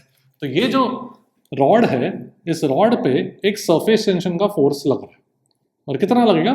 Surface tension is a property of the liquid. तो उसका अगर सरफेस टेंशन का वैल्यू पता है मुझे S, तो S into L का फोर्स लगेगा. ठीक है, L is the length of the rod.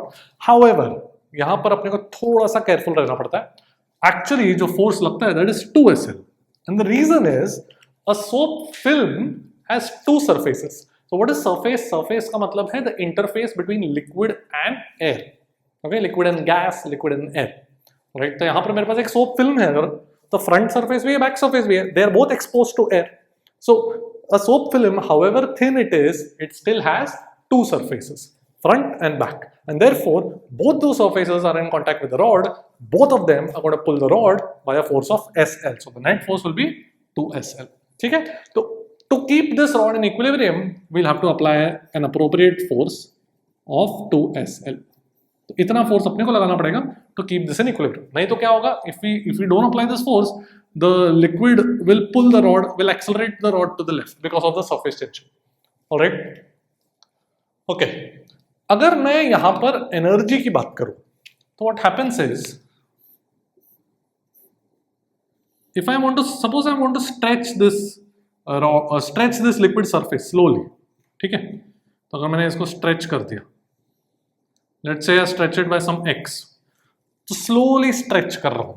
slowly मतलब acceleration 0 है रॉड का, मतलब मैंने कितना फोर्स लगाया, पीछे कितना फोर्स लगा रहा है 2SL, तो मैंने कितना फोर्स लगाया, उतना ही 2SL लगाया. तो वर्क डन बाय मी कितना हो जाएगा? The force that I had to apply in order to pull the rod, the liquid is always in contact with the rod, तो लिक्विड सरफेस कैन स्ट्रेच. ठीक है, तो मैंने इतना फोर्स लगाया इनटू x, करेक्ट. तो इतना वर्क मैंने किया. अब ये वर्क मैंने किया तो गया कहाँ? Energy conservation has to be there. So the work that I do goes into what we say is the surface energy. We say it's the energy of the surface. जैसे स्प्रिंग को अपन stretch करते हैं तो spring के अंदर potential energy बढ़ जाता है. तो यहाँ पे अपन लिक्विड सरफेस को स्ट्रेच कर रहे हैं, तो लिक्विड सरफेस के अंदर पोटेंशियल एनर्जी बढ़ जाता है. ठीक है, और कितना बढ़ता है? If you see S, this is L. ठीक है, सो ये एक्स्ट्रा एरिया कितना आया? Extra area of the liquid surface कितना आ गया? LX, but front and back तो 2. लिक्विड सरफेस पे एक्स्ट्रा एनर्जी कितना आ गया? LX तो एक फ्रंट सरफेस है, उतना ही बैक सरफेस पे भी एक्स्ट्रा एरिया आया, तो कितना आ गया? 2XL. So 2XL.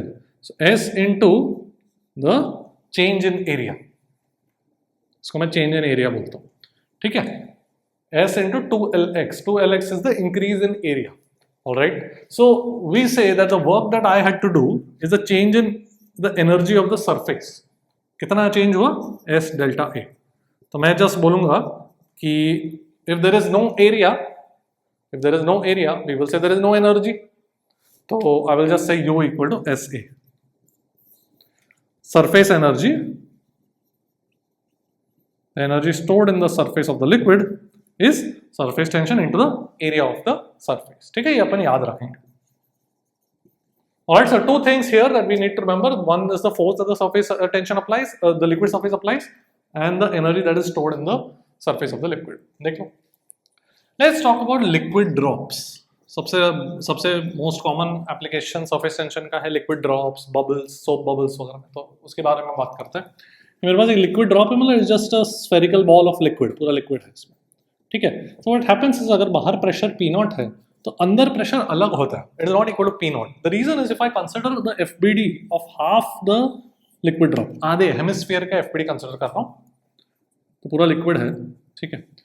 तो कितना प्रेशर लग रहा है बाहर से? P0 atmospheric pressure, correct. सो एक चीज हम याद रखेंगे कि the force bye uniform pressure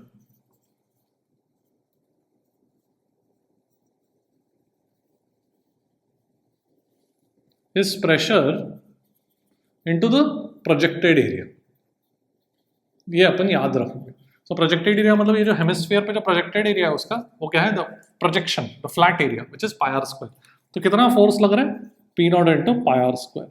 अब जो left portion of the liquid है वो भी कुछ फोर्स लगाता होगा, P into pi r square, correct, अंदर का. Now P is not equal to P0 and the reason is there is another force acting here on this hemisphere which is the surface tension force. और वो surface tension force क्या है कि the left, just imagine the liquid drop to be made up of two halves. The left half का surface is pulling the right half का surface and it's pulling on the boundary. Boundary क्या है? The circle. ठीक है. तो उस circle पे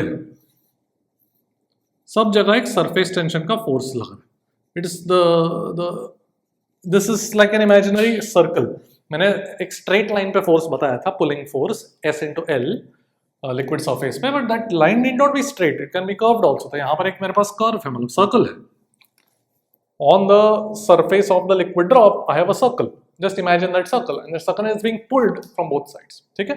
But I am now drawing the FBD of the right half. तो right half में left half कितना force लगा रहा है वो मुझे चाहिए. तो right half पे left half कितना force लगा रहा है surface tension का? S into the length. Forces balance कर लेते हैं. So एक right hand side towards the right कितना force लग रहा है? P into pi r square. Towards the left कितना force लग रहा है? P0 into pi r square plus S into 2 pi r. So therefore I get P minus P0 is equal to 2S by r. So इसका मतलब क्या कि the pressure inside the liquid drop is more than the pressure outside. By how much? By 2S by r. And this quantity is called the excess pressure. ये चीज हम याद रखेंगे, ठीक है. A very common question in mains, in JEE mains, कि अपन याद रखेंगे कि लिक्विड ड्रॉप के अंदर प्रेशर कितने से ज्यादा है compare to outside? 2S by r. ठीक है. ऑलराइट. तो ये इन जनरल हम याद रखेंगे. कोई भी एक इंटरफेस है of radius of curvature r, अगर बाहर प्रेशर P0 है तो उसके अंदर pressure is P0 plus 2S by r. ठीक है. ऑलराइट, देख लो. Let's look at soap bubbles. So what is a soap bubble?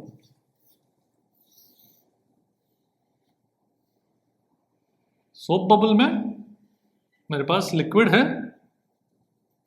एक थिन लेयर ऑफ लिक्विड है, तो बाहर भी एयर है, अंदर भी एयर या कोई गैस है. ठीक है. This is a soap bubble. So अगर बाहर प्रेशर P0 है तो if we cross one surface, मैंने क्या बताया, when you cross one surface from convex side to concave side, concave side पे pressure is more by how much? 2S बाहर. तो इसके अंदर as you cross from outside, cross the outer surface, you will get pressure is P0 plus 2S बाहर. Then again you cross another, दो surfaces है ना यहाँ पर, soap bubble has to surfaces, ये भी और ये भी, आउटर एंड इनर। तो इनर सरफेस को वापस क्रॉस करेंगे तो वहां पे प्रेशर आ जाएगा P naught plus 2s/r plus 2s/r। ठीक है, we are assuming the inner and outer radius same, almost same है। ठीक है, रेडियस r है, इनर एंड आउटर सरफेस। तो ये मेरा प्रेशर हो गया inside. So excess pressure inside a soap bubble is 4s/r because it has two surfaces. All right. What about air bubble? What is air bubble inside a liquid? बाहर liquid and अंदर air, this is air bubble. तो अगर बाहर pressure कुछ P है तो अंदर pressure कितना हो जाएगा P प्लस 2s बाहर, एक ही सरफेस है यहाँ पर। Surface is the interface between air and liquid. ठीक है, तो बाहर कुछ प्रेशर P है तो अंदर plus 2s/r, P plus 2s/r. Okay, देखो. Let's look at a question that came in JEE 2024. A big drop is formed by coalescing. Coalescing मतलब joining. Coalescing 1000 small droplets. Ratio of surface energy of 1000 droplets that of a big drop is how much? तो ये question में सबसे पहले अपने को we have to figure out कि क्या रेडियस का रेशियो है, because surface energy is what? Surface tension into area. Correct? तो एरिया इज 4πr², मुझे रेडियस चाहिए। सो 1000 स्मॉल ड्रॉपलेट्स है, तो हर छोटे ड्रॉपलेट का रेडियस r बोलता हूँ। तो पूरे जो बड़ा ड्रॉपलेट मिलेगा, ऐसे 1000 है, पूरे जो मिलके बड़ा ड्रॉप मिलेगा उसका रेडियस कैपिटल R बोलता हूँ। What is the same in here? The total volume. So volume कितना हो जाएगा 1000 into 4/3 pi r³ should be equal to, इसका volume which will be 4/3 pi capital R³। तो इसका मतलब capital R is 10 times smaller.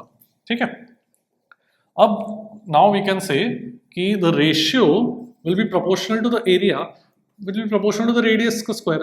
So initially कितना है 1000 proportional to radius का स्क्वायर, फाइनली r²। ठीक है, 4 ऊपर कैंसिल कर दिया।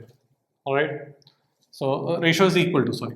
ठीक है, तो देयरफॉर देखो कितना बन जाएगा 1000 into capital R is 10 times smaller, so ये बाय 100, तो ये बन जाएगा 10। So my answer would be 10। ठीक है, so it's a nice question where you have to first conserve volume and find the new radius, then recognize कि the surface energy is proportional to the area. देखो, let's look at question that came in JEE 2024. A liquid drop of radius r is divided into 27 identical droplets.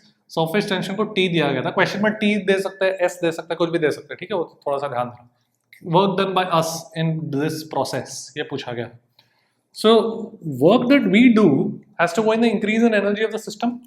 So it's going to be final energy minus initial energy.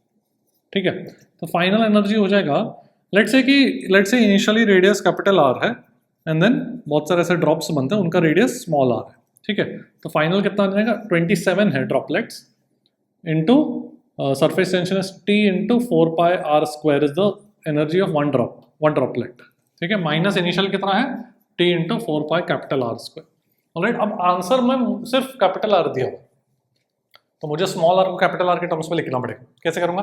I will conserve the volume, total volume तो constant होना चाहिए, so I can say initial volume 4/3 pi r³ should be equal to 27 times the final volume of one droplet. तो r का value कितना आ गया 3r। ठीक है, so small r is equal to capital R/3। Alright, तो अब हम लोग कर सकते हैं, ये 3 बन जाएगा, 12 minus 4 is 8, so 8 into T pi r²। This will be our answer. देख लो। Let's look at a question from JEE 2023. An air bubble of radius 1 millimeter is at a depth of 10 centimeters below the surface of liquid of surface tension 0.075 Newton per meter and density इतना दिया हुआ। Find the difference between pressure inside the air bubble and the atmospheric pressure। तो मतलब एक liquid है, उसके 10 centimetre नीचे एक एयर बबल है। ठीक है, रेडियस छोटा मानना है, तो ये जो 10 सेंटीमीटर है उसके कंपैरिजन में रेडियस छोटा है। इसका मतलब क्या कि अंदर का प्रेशर विल बी, बाहर का प्रेशर अगर P बोलूँ तो अंदर का pressure will be P plus 2s/r। Correct. अब बाहर का प्रेशर कितना है, वो तो अपना standard P0 plus ρgh। This is P0, atmospheric pressure is P0 plus ρgh। ठीक है, so this will become P0 plus, this is the pressure inside the air bubble, P0 plus ρgh plus 2s by r. So air bubble is equal to P not plus rho g plus 2s by are. अपने को difference चाहिए between air bubble and P nought, तो वो इतना हो जाएगा. So I basically need to calculate rho g h plus 2s by R. ठीक है. सो रो मतलब 1000 into 10 into height is 10 centimetre मतलब 0.1 मीटर्स प्लस सरफेस टेंशन कितना दिया 0.075 और रेडियस कितना दिया 1 मिलीमीटर. सो मतलब 10⁻³ मीटर्स. ठीक है. तो कर लेते हैं 1000 प्लस ये बन जाएगा 0.15. ये ऊपर ले लूँगा तो 75 इंटू 150, ये 150 हो गया ना. सो सब ऐसा यूनिट्स में है ना, तो पास्कल. तो इतना मेरा आंसर हो जाएगा. ठीक है. It's a nice question because यहाँ पे अपने को पहले हाइड्रोस्टैटिक्स यूज करना पड़ेगा देन एक्सेस प्रेशर. देख लो. Let's look at a question जो जेई 2022 में आया था. थोड़ा सा हटके आया था क्वेश्चन. क्या था, मैंने डायग्राम बनाया, मैंने पूरे वर्ड्स में लिखा हुआ था but I just drawn diagram for convenience.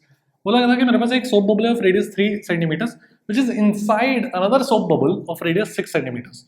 And बोला गया था यहाँ पे जो प्रेशर है एंड एक और सोप बबल है ऑफ रेडियस r, दोनों में प्रेशर अंदर सेम है. तो रेडियस r का वैल्यू निकालना था. ठीक है. So let's do it. बाहर लेट्स से एटमॉस्फेरिक प्रेशर पी नॉट है, तो यहाँ पर कितना प्रेशर होगा. We have cross two surfaces of the soap bubble. यहाँ पे प्रेशर भी P not plus 4s by same soap liquid film है. ठीक है. सो सरफेस टेंशन दोनों केस में सेम है. Right. So P not plus 4s by 6 centimetre and then again you cross inside. तो यहाँ पर कितना प्रेशर हो जाएगा P not plus 4s by 6 plus 4s by 3. This should be equal to the pressure here which will be P not plus 4s by r. तो इस तरीके से मेरे को r मिल जाएगा. ठीक है. तो r का वैल्यू 2 सेंटीमीटर आ जाएगा. Okay. So it's a nice question. देख लो. Let's talk about capillary action. तो मेरे पास एक सपोज एक थिन ट्यूब है.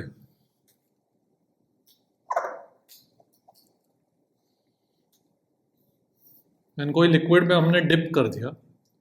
So what happens is the liquid rises. तो कितना हाइट तक राइज करेगा वो मुझे निकालना है. सबसे पहले लिक्विड राइज क्यों करता है. अगर इस कैपिलरी को थोड़ा सा मैग्नीफाई करके बनाओ तो लिक्विड सरफेस ऐसा कुछ है. ठीक है. It's not flat, it's a curve and this angle theta is called the contact angle between the liquid surface and the vertical side of the end the container. ठीक है. तो ये जो कंटेनर है, जो सरफेस ऑफ द लिक्विड है वो इस तरीके से. So it is pulling the container by surface tension. ठीक है. So by Newton's third law the container will also pull the liquid surface opposite direction में. तो ऑपोजिट डायरेक्शन में ऐसा पुल करेगा. ठीक है. सर्कुलर, पूरा सर्कुलर क्रॉस सेक्शन. तो ऐसे ऐसे ऐसे ऐसे पुल करेगा. ऑलराइट. सो लेट्स से ये कैपिलरी को मैंने मैग्नीफाई करके बनाया. ठीक है. तो रेडियस r है. तो कितने से पुल करेगा फोर्स से s इंटू कितना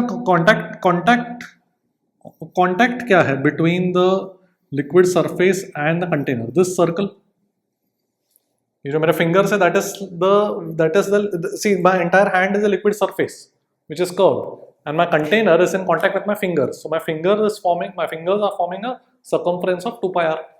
So s into 2 pi r. But only the vertical component will survive. So into cos theta. Correct? ये थीटा ये थीटा. ठीक है. सो इतना फोर्स सरफेस टेंशन का ऊपर की तरफ लग रहा है but that should balance the weight of the liquid. तो वो कितना हो जाएगा. नाउ बहुत थिन है तो what we do is we make an approximation कि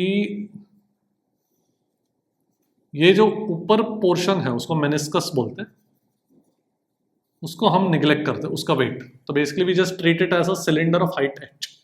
तो हाइट एच के ऊपर जो थोड़ा सा पोर्शन है वो हम लोग निग्लेक्ट करते हैं. ठीक है. सो ये हाइट एच का कितना वॉल्यूम हो जाएगा पाई आर स्क्वायर. कैपिलरी का रेडियस r है. ठीक है. Into h into density into g m g. Correct. So volume into density is mass into ji.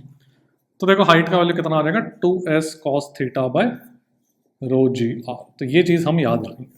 So because of surface tension the liquid will rise in the capillary. Now this is as long as theta is acute. So हम इसको concave meniscus बोलते हैं. ऐसा है ना. तो this is called a concave meniscus. Meniscus मतलब the surface of the liquid. Alright. So this is when the contact angle is less than 90 degree.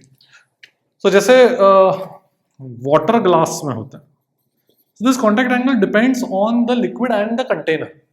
तो वाटर एंड ग्लास के बीच का जो कॉन्टैक्ट एंगल होता है that is actually almost 0 degree, alright. But if you look at mercury glass में the contact angle is around 135 degrees approximately. So in that case cos theta क्या हो जाएगा, नेगेटिव हो जाएगा। So cos theta negative मतलब height negative. What does that mean? It means that if you place a capillary tube in mercury, it will actually go down. So इस height का magnitude would be 2s cos theta का magnitude by rho g r. तो same formula but अपने को cos theta का magnitude होना पड़ेगा. This is called you can say it is depression. Capillary depression बोल सकते हैं, जैसे कैपिलरी राइज था इधर, यहाँ पे कैपिलरी डिप्रेशन के नीचे जा रहे हो, ठीक है। And the meniscus would be convex.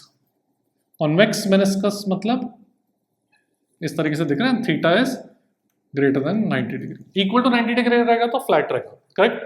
Theta more than 90 degree होगा मतलब क्या, the meniscus is this way. And physically why does it go down, because meniscus is this way, so the container will pull it down, ठीक है। When the meniscus was concave the container was pulling it up, simple. But the formula is the same, बस यहाँ पे mod डाल देना to get the magnitude of the height by which the liquid goes down, ठीक है। देख लो, let's look at a question that came in JEE 2020। तो मेरे पास एक capillary tube है that is dipped in a liquid, उसका density दिया हुआ है, contact angle 0 डिग्री है, height to which the liquid rises वो भी दिया गया है, and radius भी दिया गया है। तो पूछा है find the surface tension। तो अपना formula है that is what we are going to use, H is equal to 2s cos theta by rho g r। तो मुझे क्या चाहिए, सरफेस टेंशन, तो that will B rho g h r divide by 2 cos theta. cos theta तो 1 है, हम value substitute करते हैं, सो 900 into 10 into height is 15 centimetre मतलब 0.15 इंटू r मतलब 0.015, सो इंटू 10 पावर माइनस 2, ठीक है, एंड डिवाइडेड बाय 2, राइट। तो ये you can just solve it on your own, तो you will get it as 101.25 milli newton बोला है ना, ठीक है। तो नियरेस्ट इंटीजर को you will round it off to 101, alright. तो डायरेक्ट फॉर्मूला बेस्ड देख, let's look at a question from JEE 2019। तो मेरे पास मर्क्यूरी एंड वाटर का सरफेस टेंशन का रेशियो दिया 7.5, उनके डेंसिटीज का रेशियो दिया 13.6, contact angle between mercury and glass is 135 degrees, water and glass का तो अपने को पता ही है 0 degree. Mercury gets depressed by h in a capillary of radius r1, मतलब नीचे हाइट h से गया, while water rises by the same height h in a capillary of radius r2, और उनका रेशियो पूछा गया, ऑलराइट, एंड ऑप्शंस दिए गए थे, alright. So let's do this. Mercury का जो डिप्रेस का जो हाइट डिप्रेस अमाउंट है वो कितना, फॉर्मूला क्या है, 2s cos थीटा मतलब मैग्नीट्यूड लेना पड़ेगा divide by rho g r, ठीक है। And this is for mercury, this is also for mercury, and this is r1, and cos theta is 135, but that should be equal to the height risen by water, तो वो कितना हो जाएगा, 2s of water cos 0 divide by density of water g/2, सही लिख रहा हूँ, okay. तो क्या बोला गया, R1 by R2 ना, सो R1 by R2 would be equal to density surface tension of mercury divided by surface tension of water into density of water divided by density of mercury। cos 135 is 1 by √2, correct हो गया, बाकी सब तो cut गया, cos 0 is 1, okay. तो देखो कितना आ जाएगा, density of mercury by water is 7.5, and ये डिवाइड बाय 13.6 इंटू 1 बाय √2, ठीक है। तो इसमें थोड़ा सा अपने को थोड़ा सा कैलकुलेशन टाइप करना है अपने को, सो और एस्टिमेट निकालना है अपने को ऑप्शन से, ठीक है। तो 7.5 डिवाइडेड बाय 13.6, जनरली जब भी क्वेश्चन में डिवाइड बाय √2 आता ना, तो ऊपर √2 से मल्टीप्लाई करके नीचे 2 से, मतलब 1 बाय √2 को √2 बाय 2 लिखो, because it's easier to multiply by √2 को 1.4 लेके मल्टीप्लाई कर सकते हैं रादर देन डिवाइड क्यों करना है, ठीक है। सो अब करते हैं थोड़ा सा, सो 7.5 by 13.6, मैं 13.6 को अप्रॉक्सीमेटली 13.5 लिख दूँ, मेरे को एस्टिमेट ही निकालना है। तो ये मेरे पास ये बन जाएगा 15 5 जा 15 9 जा, ठीक है। तो 5 बाय 9 2 जा 18 एंड ये 1.4 बोल दूँ अप्रॉक्सीमेटली, तो 1.4 इंटू 5 मतलब दैट विल बी अराउंड 7, ठीक है।